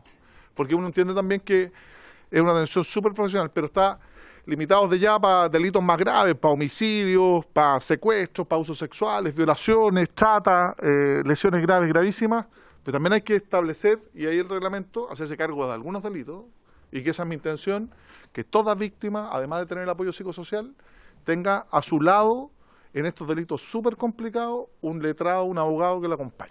¿De qué manera? No sé, pero que exista un letrado que la acompañe, yo creo que ese es uno de los principales objetivos. Y además, ¿cómo se coordina? Que es la discusión que tenemos al otro lado, en la Comisión de Seguridad que preside el diputado Longton, con el Ministerio de Seguridad. Subordinación, coordinación o colaboración. ¿Qué rol cumple la URABIT? Que también tiene recursos para estos temas, para evitar duplicidad. ¿Cómo nos coordinamos? Hay el Ministerio de Seguridad que debiera coordinar, debiera tener un rol. No sé si justicia. Entonces, para hacer bien las cosas tenemos que ser capaces de salvar esos óbices que pueden duplicar esfuerzos, sobre todo con las URABIT, que es un poquito réplica lo que hacen ustedes en materia de persecución criminal. Yo sé que ustedes lo hacen mejor, pero con las URABIT. Y el tema de innovación yo creo que es importante. Los gestores de casos puede ser bueno cuando uno va a un hospital, a una clínica, a un banco, el tener al que sea capaz de derivar y hacerse cargo, y muchas veces solo de informar qué es lo que quiere una persona, que le informen en qué está mi causa. Y que muchas veces hoy día para acceder a esa información en una fiscalía nunca te van a atender. Por último, uno cuando era abogado iba a la letra y pedía el expediente y tenía acceso, le pedía a un amigo que le viera, pero hoy día acceder a esa información, sobre todo en delitos más complejos, es súper complicado. Y esos son mis observaciones. Diputado Alessandri. Gracias, presidente. Gracias a los invitados. Dejarle planteado un tema al Ejecutivo, que también es importante en el diseño de esta Defensoría, que veamos cómo las personas que son atendidas tienen derecho a reclamar. Tienen derecho a estampar un reclamo y hacer una página web, pero en algo visible, que no quede como el libro de reclamos antiguo de las oficinas públicas que se cambiaba una vez cada 10 años, sino que sea un reclamo obviamente digital, pero que después la jefatura tome en cuenta, porque si hay uno de los profesionales que recibe el 80% de los reclamos, ya sea de trato, de eficiencia jurídica, de distintas cosas, pueda la jefatura tomar en cuenta esos reclamos o esos comentarios, que pueden ser por supuesto positivos también, para premiar al funcionario cuando ha sido destacado por alguna de las personas que ha atendido, pero también para ayudarlo a mejorar su atención o su eficacia jurídica. Me tocó hacer la práctica en la Corporación de Asistencia Judicial de Puente Alto, debe ser de las más grandes. Había fila de 3, 4 cuadras todos los días, muchísimas personas, unos 6 o 7 abogados y unos 50 o 60 postulantes. Y el volumen evidentemente sobrepasaba toda esa capacidad. Y yo sentí que las personas no tenían mucho a quién reclamarle, y si lograban hablar con alguien en el mesón, finalmente ese reclamo no servía para nada. Nosotros tenemos que tratar de que los reclamos sirvan para premiar al que está haciendo la pega, para ayudar al que la está haciendo mal de que la haga bien y que ese reclamo sea público, transparente y efectivo en hacer un mejor servicio. Y respecto a la aprehensión del señor que exponía de que no tiene ningún edificio propio, de que a usted le preocupa que sean todos arriendo, yo le diría que no se preocupe. En el año 2023 la empresa de transporte que más factura es Uber, no tiene ni un taxi, y la empresa de hoteles que más factura es Airbnb, no tiene ni un hotel propio. Así que no se preocupe que no tener infraestructura propia no tiene nada que ver con no dar un buen servicio. Hoy día pueden ser online las atenciones, pueden ser en edificios arrendados, y yo esa preocupación que estuvo tan presente en la reforma educacional, de quién son los colegios, de quién son los ladrillos, necesitamos tener colegios propios, resultó ser un tema que nos quitó mucho tiempo y después no hizo ninguna diferencia en el aula. Este edificio sí es del Congreso Nacional, pero no tiene recepción final. Y aquí estamos legislando. Gracias. El secretario me corrige, mucho tiempo sin recepción, pero ¿sabe por qué se regularizó? Por la ley de terremotos, está puesto 20 lucas. Que existía la posibilidad de regularizar todo lo que antes. Tal vez. Muchas gracias, diputado Alessandri. Diputado Blanton. Gracias, presidente. Primero, saludar a las dos asociaciones. Uno siempre recuerda su época de practicante. A mí me tocó hacer la Corporación de Asistencia Judicial de La Calera. Siempre los mejores recuerdos con los funcionarios, que muchos siguen trabajando ahí. Y la verdad es que es una buena escuela para servidores públicos. Yo creo que es el primer contacto que muchos tienen con gente en situación de vulnerabilidad o que no puede procurarse, en este caso, el acceso a distintas instancias por sus propios medios. Y yo creo que muchos de acá, precisamente por esa escuela, decidimos dedicarnos a la política, y muchos quizás se dedican al servicio público precisamente por esa experiencia. Así que revalorizar el trabajo que realizan las corporaciones de asistencia judicial y la parte humana también, que es tremendamente importante, quienes se dedican ahí de manera permanente. Como te digo, todavía hay funcionarios que están ahí, yo pregunto a veces por ellos y están todavía trabajando ahí, así que la vocación de servicio de quienes trabajan ahí es tremenda y muchas veces invisibilizada. Hacen una tremenda labor. Dicho eso, presidente, yo quedé preocupado con lo que señala Alfredo, porque pareciera ser de que no hubo, y esa es una de las preguntas, si es que hubo contacto con la Asociación de Funcionarios para la elaboración de la indicación sustitutiva.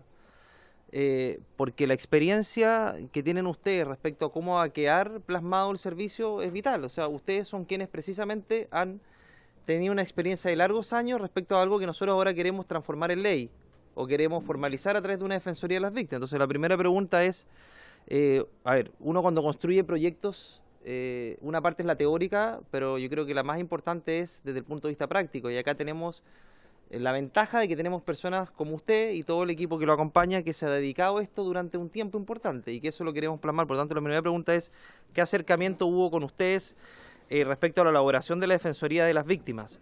Y lo otro tiene que ver con, presidente, yo recojo un poco, independientemente que hay ciertas cosas que están subsanadas a través de la indicación sustitutiva, respecto a la extensión que puede tener la Defensoría en el proyecto mismo. Yo creo que el foco, como es la Defensoría, entre otras cosas, pero tiene que tener un foco especial, tiene que tener un desarrollo desde el punto de vista de la asistencia psicológica, social y representación judicial que se baste por sí mismo, es decir, que no quede sujeto a una interpretación posterior respecto a cómo aplicar las normas. Yo creo que eso es tremendamente importante, entendiendo además que hay una experiencia comparada que realizan ustedes. Por lo tanto, yo creo que esos elementos son muy importantes, lo del gestor de caso, lo de la etapa para determinar qué persona está en situación de vulnerabilidad o no, para determinar si es que, obviamente, el caso se recoge por parte de la Defensoría o quienes estén en esta subdirección, también es muy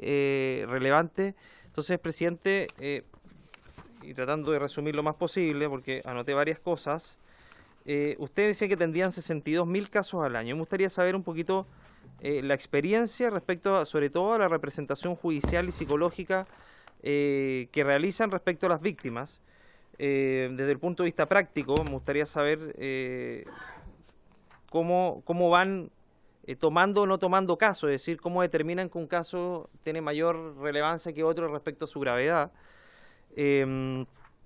Y lo otro, presidente, y con esto voy cerrando, el tema del riesgo de revictimización, es decir, que pudiera ahondar un poco en eso, en qué elementos del proyecto puede ver ese elemento que tiene que ver precisamente con la falta de atención o con la demora de la atención o con otros elementos que quizás podemos obviar respecto al proyecto. Yo creo que no es menor, presidente, porque muchas veces a nosotros nos pasa en el distrito de que la gente alega precisamente por el acceso a la justicia, porque no tiene contacto con el fiscal, o por la desesperación de que ellos mismos tienen que estar detrás de los delincuentes, buscando o recabando antecedentes, no solamente con el peligro que eso conlleva, sino con la revictimización propia. Entonces, el contacto que uno tiene que tener con este servicio y esta subdirección tiene que ser permanente, tiene que ser fluido, y tiene que ser, obviamente, se tiene que llevar a cabo de una manera en que la intermediación sea lo más personalizada posible desde el punto de vista de las relaciones humanas, presidente. Por lo tanto, a mí me parece que todo lo que tenga que ver con tecnología, con algunos elementos que recoge este proyecto, yo creo que hay que clarificarlos bien desde el punto de vista como eso no repercute en mayor revictimización para las víctimas. Eso, presidente. Muchas gracias, diputado Longton. Oye, solo agregar, con lo que usted plantea, yo estoy muy de acuerdo. Sí, sigo detrás un poco de lo que planteaba el diputado Alessandri respecto de la calidad del servicio. Porque si bien se fijan los estándares en el artículo 30 de la propuesta, se constituye un consejo asesor de estándares que va a ser fijado por decreto supremo, pero creo que ahí las asociaciones de funcionarios también debieran estar representadas. Si nosotros pudiéramos plantearlo dentro del articulado, también me parece importante un representante. Habrán varias agrupaciones, organizaciones, pero me parece que los trabajadores, así como, no sé, siguiendo el modelo del Banco Estado, pueden participar de un directorio. En este consejo asesor me parece importante, como bien dice, pudieran participar. Respecto a la calidad del servicio, también lo que me preocupa, y con esto termino, es que las auditorías externas son cada 6 años. Entonces, ¿6 meses? No, está bien. Al menos, claro. Pero uno debiera tener una revisión, una auditoría más periódica, porque en 6 años puede quedar un problema bien grave. Y lo otro que nos ha tocado, y que también me gustaría conocer la opinión o se lo planteo al Ministerio y la opinión de los trabajadores, de Alfredo, es que nada se dice en el proyecto de ley, y aquí todos hemos participado de distintos gobiernos, de distintos signos, cómo acceden los funcionarios a estos cargos. No vamos a obviar que muchas veces, no siempre, o algunas veces, la designación por factores políticos también son importantes. Entonces, yo no veo dentro del, y lo sé como alcalde también, y lo sé como parte del gobierno, y esto para todos lados, pero quienes abogamos por la profesionalización, ustedes también, cómo accedemos al servicio, cómo se realiza o se objetiviza un acceso a una concursabilidad, también me parece sumamente importante, para que existan reglas claras en un servicio que está partiendo. No sé si se quiere hacer cargo, Alfredo, de esos comentarios del diputado Alessandri, Longton y el suscrito.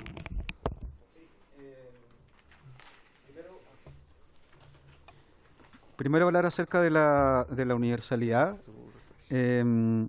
Efectivamente, claro, cuando hablamos de universalidad estamos hablando a propósito del catálogo de delitos con que cuenta el programa.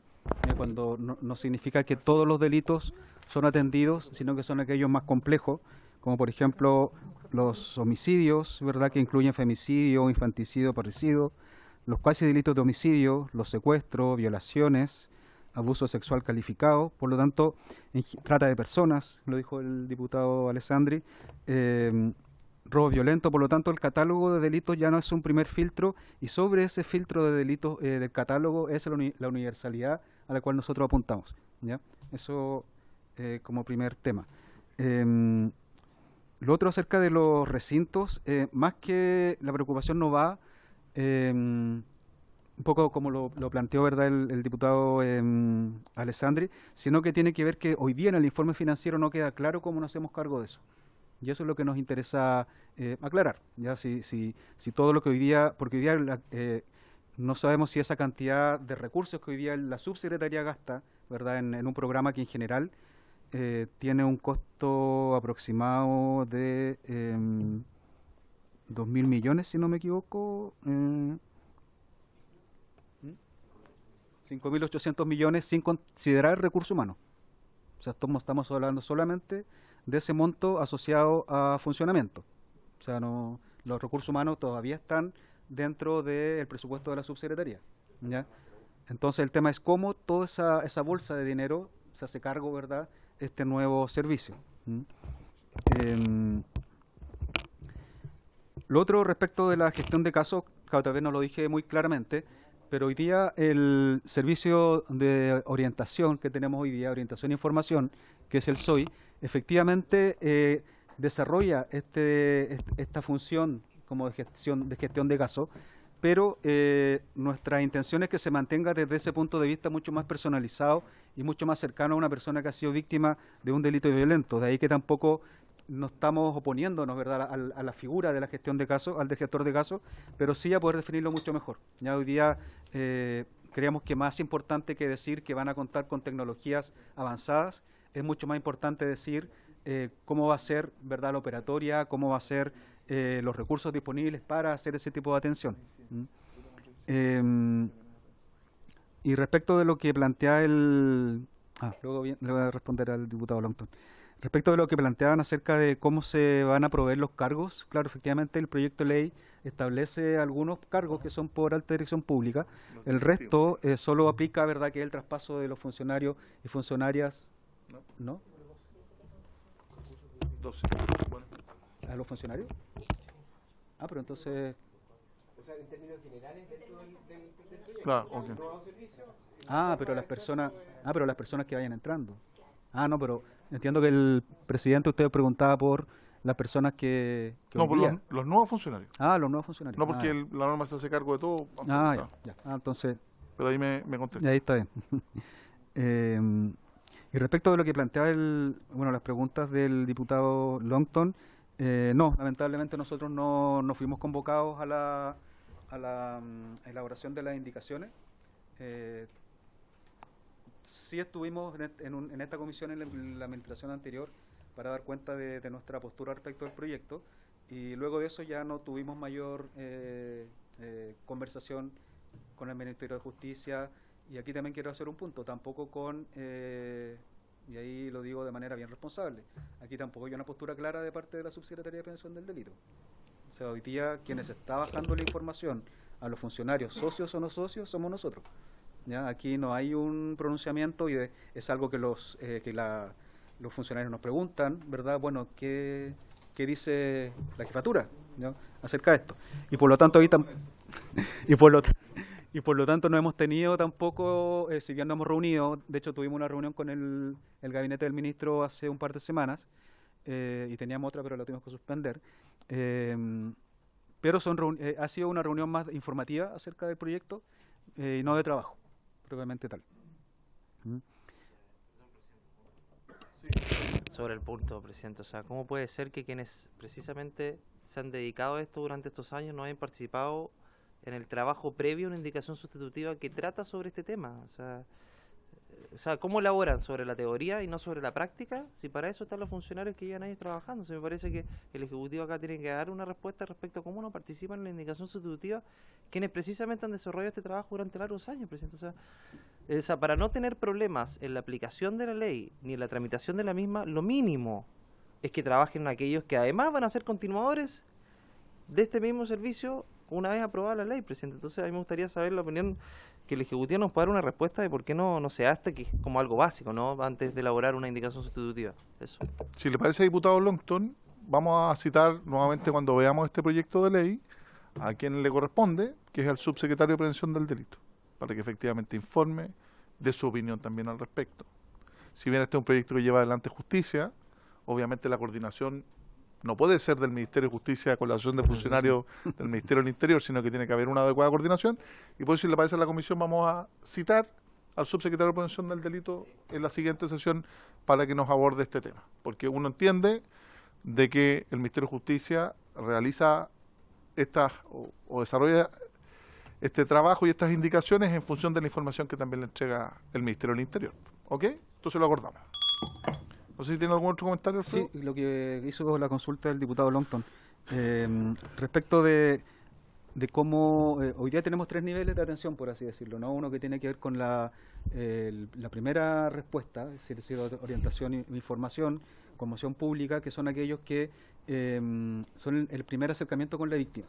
Y son ellos entonces los que derivan, ¿cierto?, según la gravedad del delito, a estos, por ejemplo, los centros de víctimas. Por lo tanto, hay intervenciones que son breves, ¿verdad?, que son estas más primarias, y intervenciones medianas a largo plazo, que son las que atienden los servicios, los centros propiamente tal. ¿Ya? Eso. Muchas gracias, Alfredo. Oye, yo quisiera pedirle tanto a la Asociación de Funcionarios de Seguridad Pública, si lo tienen a bien. La Corporación de Asistencia Judicial conocemos todo, porque todos pasamos por ahí, para bien o para mal, para que el azul de más no me siga retando. Y efectivamente uno está contesta y conoce el trabajo y las precariedades también, las ganas de trabajar. Tal vez un poquito más desconocido, porque no formamos parte, es justamente el programa que desarrolla la subsecretaría. Si yo le quisiera pedir, pero de una manera bien simple y didáctica, que nos haga llegar a Secretaría una breve minuta de su pega. ¿Cuántos son? ¿Qué hacen? ¿Qué dramas tengo? Para poder entregárselo y sea un insumo para todas las diputadas y diputados de esta comisión, que para muchos puede ser desconocida la labor que se realiza, porque yo también coincido que uno de los factores también más complejos es la invisibilización de la labor que ustedes realizan. ¿Ok? Sí. Así que, porque son más nuevos, porque, no sé. Entonces, por ejemplo, entonces si nos pueden hacer llegar esos antecedentes, aquí, y yo les quiero ser súper franco, yo soy parlamentario de gobierno, soy del Partido Socialista, pero aquí no nos vamos a perder, aquí funcionamos transversal, y si hay que apretar las clavijas o incomodar a alguna autoridad, no tenemos ningún inconveniente en hacerlo, y que se hable, y eso hemos querido en esta comisión, que sea de la manera más fraterna, pero más franca posible también. Así que agradecemos mucho a la Asociación de Funcionarios que nos haya acompañado el día de hoy, a la FENADAG, a la FUSEPU, a su directorio, y el Ministerio de Justicia nos quiere dar un breve comentario, como diría Alessandri, como breve comentario, porque tenemos también, nos va a acompañar siempre la tramitación. Quiero recordar, y aquí podemos tener un problema con las asociaciones, del punto de vista operativo, que este es un proyecto que ya se aprobó en general, también en particular, pero que hoy día se presentan nuevas indicaciones dentro del proceso de discusión en particular, que es distinto al proceso de discusión en general. En el proceso de discusión en particular no van a participar las asociaciones, participa el Ejecutivo como colegislador y los distintos diputados. Entonces es importante, y se lo hago ver, de que sus orientaciones, sus problemáticas, sus observaciones, uno, lo hagan ver a su superior jerárquico, pero nada impide que también puedan, conforme a la ley de lobby, y todo debidamente transparentado, hagan llegar sus inquietudes también a las y los miembros de la Comisión de Constitución. ¿Ok? Porque es distinto que la primera discusión donde siempre estaban. Porque ahí hay un problema, porque si tú citas, ¿a quién citas? ¿Citas a todas las asociaciones de funcionarios? ¿A todos? Deben haber más, hay más asociaciones, ¿no? Eso. El Ejecutivo. Muchas gracias, presidente, por su intermedio. Voy a tratar de ser breve, sin perjuicio que puede que acá mis compañeros también le pidan la palabra para complementar. Yo les digo que no. Ya, primero que nada, bueno, agradecerle a ambas asociaciones su intervención. Yo creo que si bien manifestaron algunas diferencias con el proyecto, creo que son todas abordables respecto del mismo, y probablemente, dado que la estructura del proyecto es más o menos, tratamos de que fuese una estructura de alguna manera simple para poder abordar todos los aspectos que eran necesarios para que este nuevo servicio pudiese funcionar de manera eficiente y eficaz, y por lo tanto por eso hay mucha remisión a normativa de alguna manera infralegal, justamente porque necesitamos homologar 4 corporaciones de asistencia judicial y además los PAF, entonces necesitamos hacer un trabajo ahí. Sí quisiera señalar que al menos de las principales dudas o cuestionamientos que se plantearon, dar alguna como tranquilidad respecto a lo que se señaló en torno a que uno de los esfuerzos importantes que se hizo en el informe financiero fue justamente el tema, por ejemplo, de la cobertura territorial. El proyecto, un avance importante que tiene justamente de asegurar una cobertura territorial mínima, y para asegurar esa cobertura territorial sí hubo un costeo no solo de personal, sino que también de dónde se iban, cómo se iban a localizar esas oficinas, digamos, eso está dentro del informe financiero y por eso también el monto del propio informe. Eso por una parte. Por otra, señalar que tanto en el objeto del servicio como en los artículos que aparecen más adelante, particularmente del 24 y siguientes, se refiere particularmente al tema de la Defensoría de Víctimas. Y en esto quisiera hacer hincapié en que también respecto a la atención psicosocial y no solo a la representación judicial hay una mención particular y particularmente al tema de cómo evitar la victimización secundaria. Y con esto lo que quiero decir es que de alguna manera si tratamos, si bien de hacer un proyecto que fuera como bastante sencillo y directo para que se comprendiera, si tratamos de que todos estos elementos que nos parecían importantes estuviesen contenidos en el proyecto, sin perjuicio de que por supuesto es un proyecto perfectible y que estamos completamente llanos a que todos nos den sus opiniones y de la manera en que lo podamos mejorar felices, tal como dijo usted, presidente, por la materia que trata el proyecto es bastante iniciativa exclusiva, entonces tenemos que estar atentos a todos los cambios que se quieran hacer. Por otra parte, también quisiera señalar que hubo una duda importante respecto a la externalización. Lo que dice el proyecto es que esta externalización va a ser cuando la ley lo exija. Entonces, en este minuto, esa externalización por ley no está para las CAG, por decirlo así, el servicio que brinda las CAG, pero sí para el que brinda mediación familiar. Y mediación familiar, que es una unidad que está funcionando en este minuto en el Ministerio de Justicia, sí la tiene por ley y ahí está contenida. Quisiera también señalar que voy a tratar de ir rápido con los temas que fueron como más discutidos. Respecto al tema de los estándares y la calidad, el proyecto tiene un párrafo especialmente dedicado a eso y si bien señala que al menos cada 6 años va a haber una evaluación de calidad, esto se trata de una evaluación de calidad por un ente externo. Sin embargo, el servicio, una de sus subdirecciones, aparte de la de víctimas y la de operaciones, tiene que ver con la de líneas y programas y es la que está encargada de realizar de alguna manera como un seguimiento permanente respecto a la calidad del servicio. Y en el artículo 34, cuando habla de la auditoría externa, señala que estas auditorías sí se van a hacer anualmente.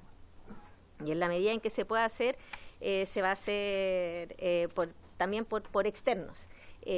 Nos parece que cualquier cosa que ayude a eso, como las que señalaba el diputado Alessandri respecto a recoger la opinión justamente de los usuarios del servicio, siempre va a estar súper bien recibido. Nosotros creemos que ese es un tema importante y por eso lo estamos recogiendo de manera particular.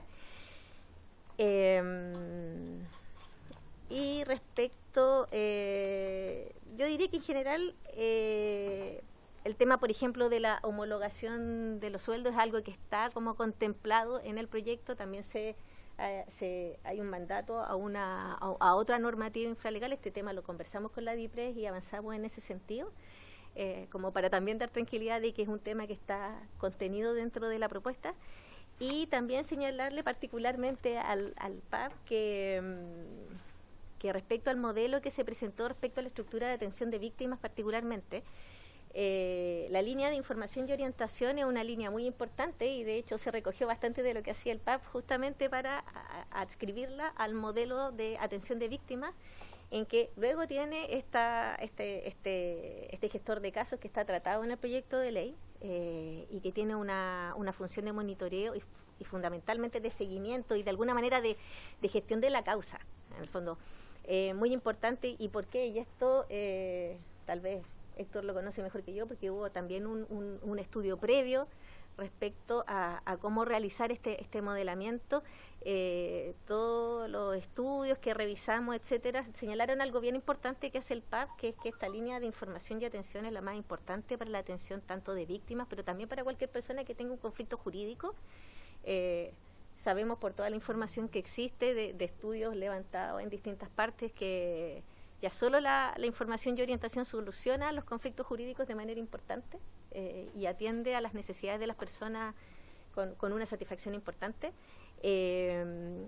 Pero que la figura del gestor de casos también era una figura que es muy recomendable para poder justamente que las personas se sientan atendidas y puedan sacar su causa adelante.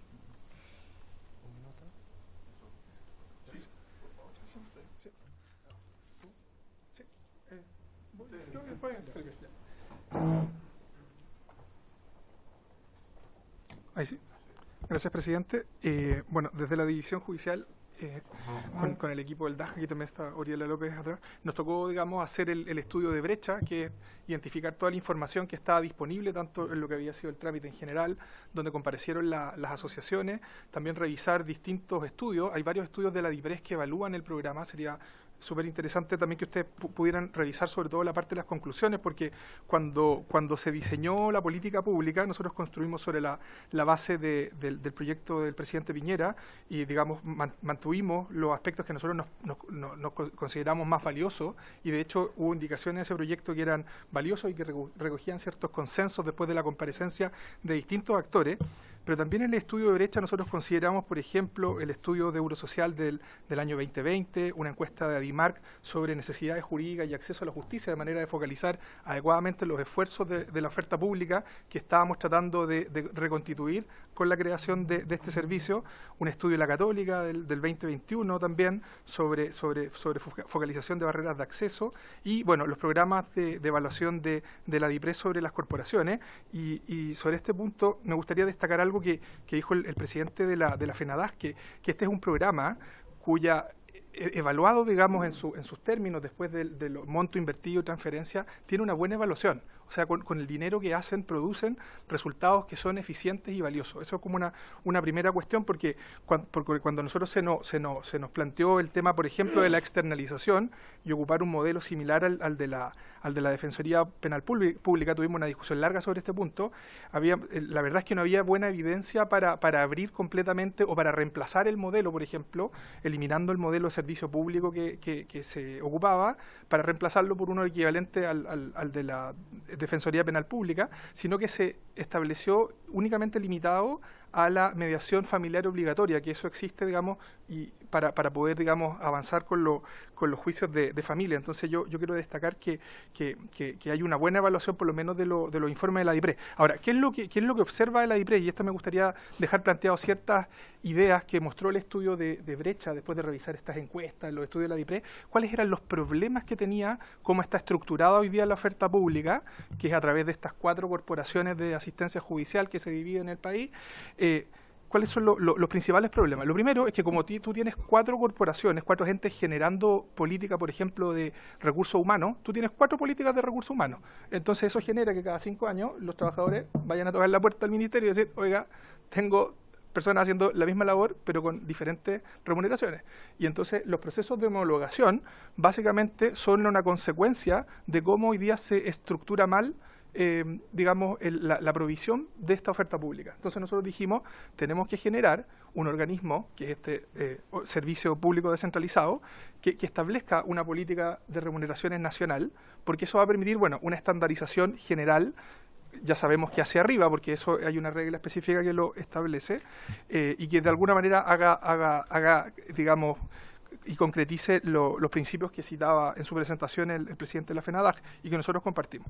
Lo segundo es que, en términos tecnológicos, es un servicio. Estas 4 corporaciones tenían 4 sistemas tecnológicos distintos. Y la verdad es que con una reportabilidad bastante deficiente, y que tampoco se conversaban entre ellos. Entonces, por ejemplo, si uno quiere saber cuántas mujeres son atendidas en la región, en la zona sur de la metropolitana o en Maule, no hay cómo saber. Hay que entrar a contar en distintas planillas Excel que no están consolidadas. Entonces, esa brecha tecnológica, a propósito de los desafíos de modernización del Estado, es una cuestión que este modelo de 4K y con un PAP, digamos, que además está en otra partida del presupuesto, generaba problemas, y que por tanto nosotros esperamos, y va a ser parte de los primeros desafíos del primer director nacional, hacer una gran licitación, por ejemplo, para tener un sistema tecnológico con estándares de ciberseguridad, con reportabilidad en línea, y que uno pueda poner un descriptor y que inmediatamente arroje información respecto de tipo de atención, calidad de usuario, o por ejemplo, cuánto están demorando las respuestas, que es una cuestión bien sensible para el tema de las víctimas, entre que una víctima hace una consulta respecto en qué está su carpeta y desde que le llega esa respuesta. Entonces nosotros creemos que eso, la interoperatividad. Y que también desde el punto de ministerio, nosotros estábamos estableciendo 3 niveles, y esto es súper interesante porque sé que vamos a abordar en las próximas sesiones porque estamos bien en la hora, hay distintos temas, pero hay 3 niveles de control de los estándares de calidad. Hoy día esos niveles de control están súper diluidos por la propia estructura, pero por ejemplo va a haber un primer organismo de control que va a ser el subdirector de línea. Eso va a ser un subdirector especializado en controlar los estándares en cómo se presta el servicio. Después están estas auditorías, que son mínimo 6 años, ¿no es cierto?, que son externas, además de las evaluaciones del presupuesto que hace la DIPRE, en fin, y bueno, el rol que tiene la Cámara de Diputados, en fin, en el control del presupuesto y de fiscalización. Entonces, nosotros creemos que esos son como 2 aspectos que es importante mirar, porque la brecha que se identificó cuando se hizo el estudio de brecha arrojó que estos son los temas críticos. Y yo creo que, bueno, tal vez hay que dedicarle otra sesión más larga al tema de la decisión de por qué, por ejemplo, porque aquí nosotros hicimos una diferencia en lo que fue el proyecto del presidente Piñera, en la primera parte, respecto de por qué no dejar los estándares en la ley. Esta pregunta, ¿dónde quedan los estándares? ¿Quedan los estándares en la ley o quedan los estándares en el reglamento? El problema de dejar los estándares en la ley, y es que pero esto es una buena discusión porque tiene que ver con la discusión ley-reglamento, de dónde dejarlo.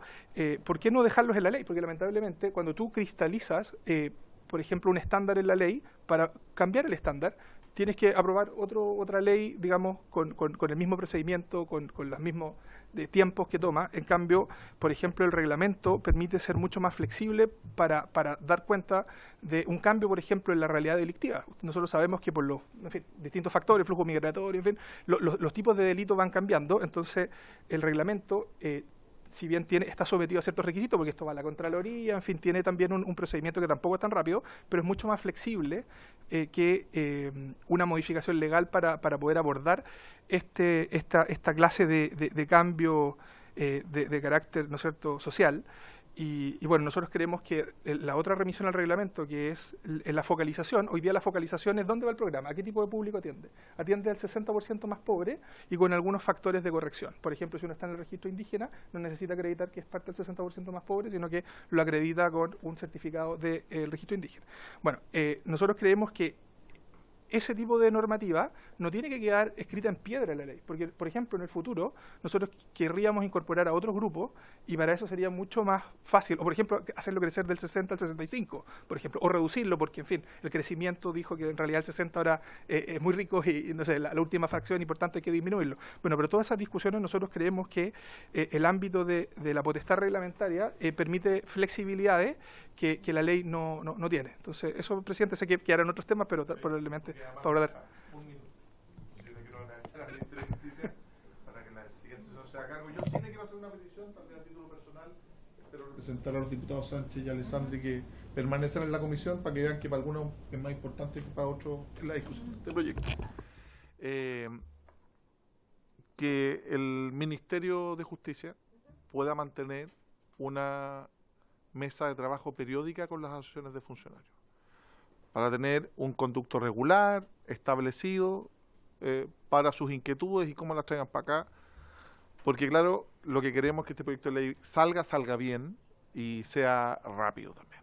Entonces, si el Ministerio tuviera bien el mantener una mesa de trabajo permanente, nosotros también nos pueden invitar para ver si algún parlamentario quiere asistir a esa mesa, para ver cómo se está desarrollando, porque yo creo que hay que ser extremadamente cuidadoso en las relaciones laborales al interior de ambos organismos que tienen naturalezas distintas, que persiguen fines que hoy día se van a aunar, y en la medida en que la estructura y la base piramidal esté bien unida, yo creo que puede resultar mejor. ¿Les parece? ¿Sí está? ¿Se lo tiene bien? Y por eso cumplido el objeto de la sesión, se levanta.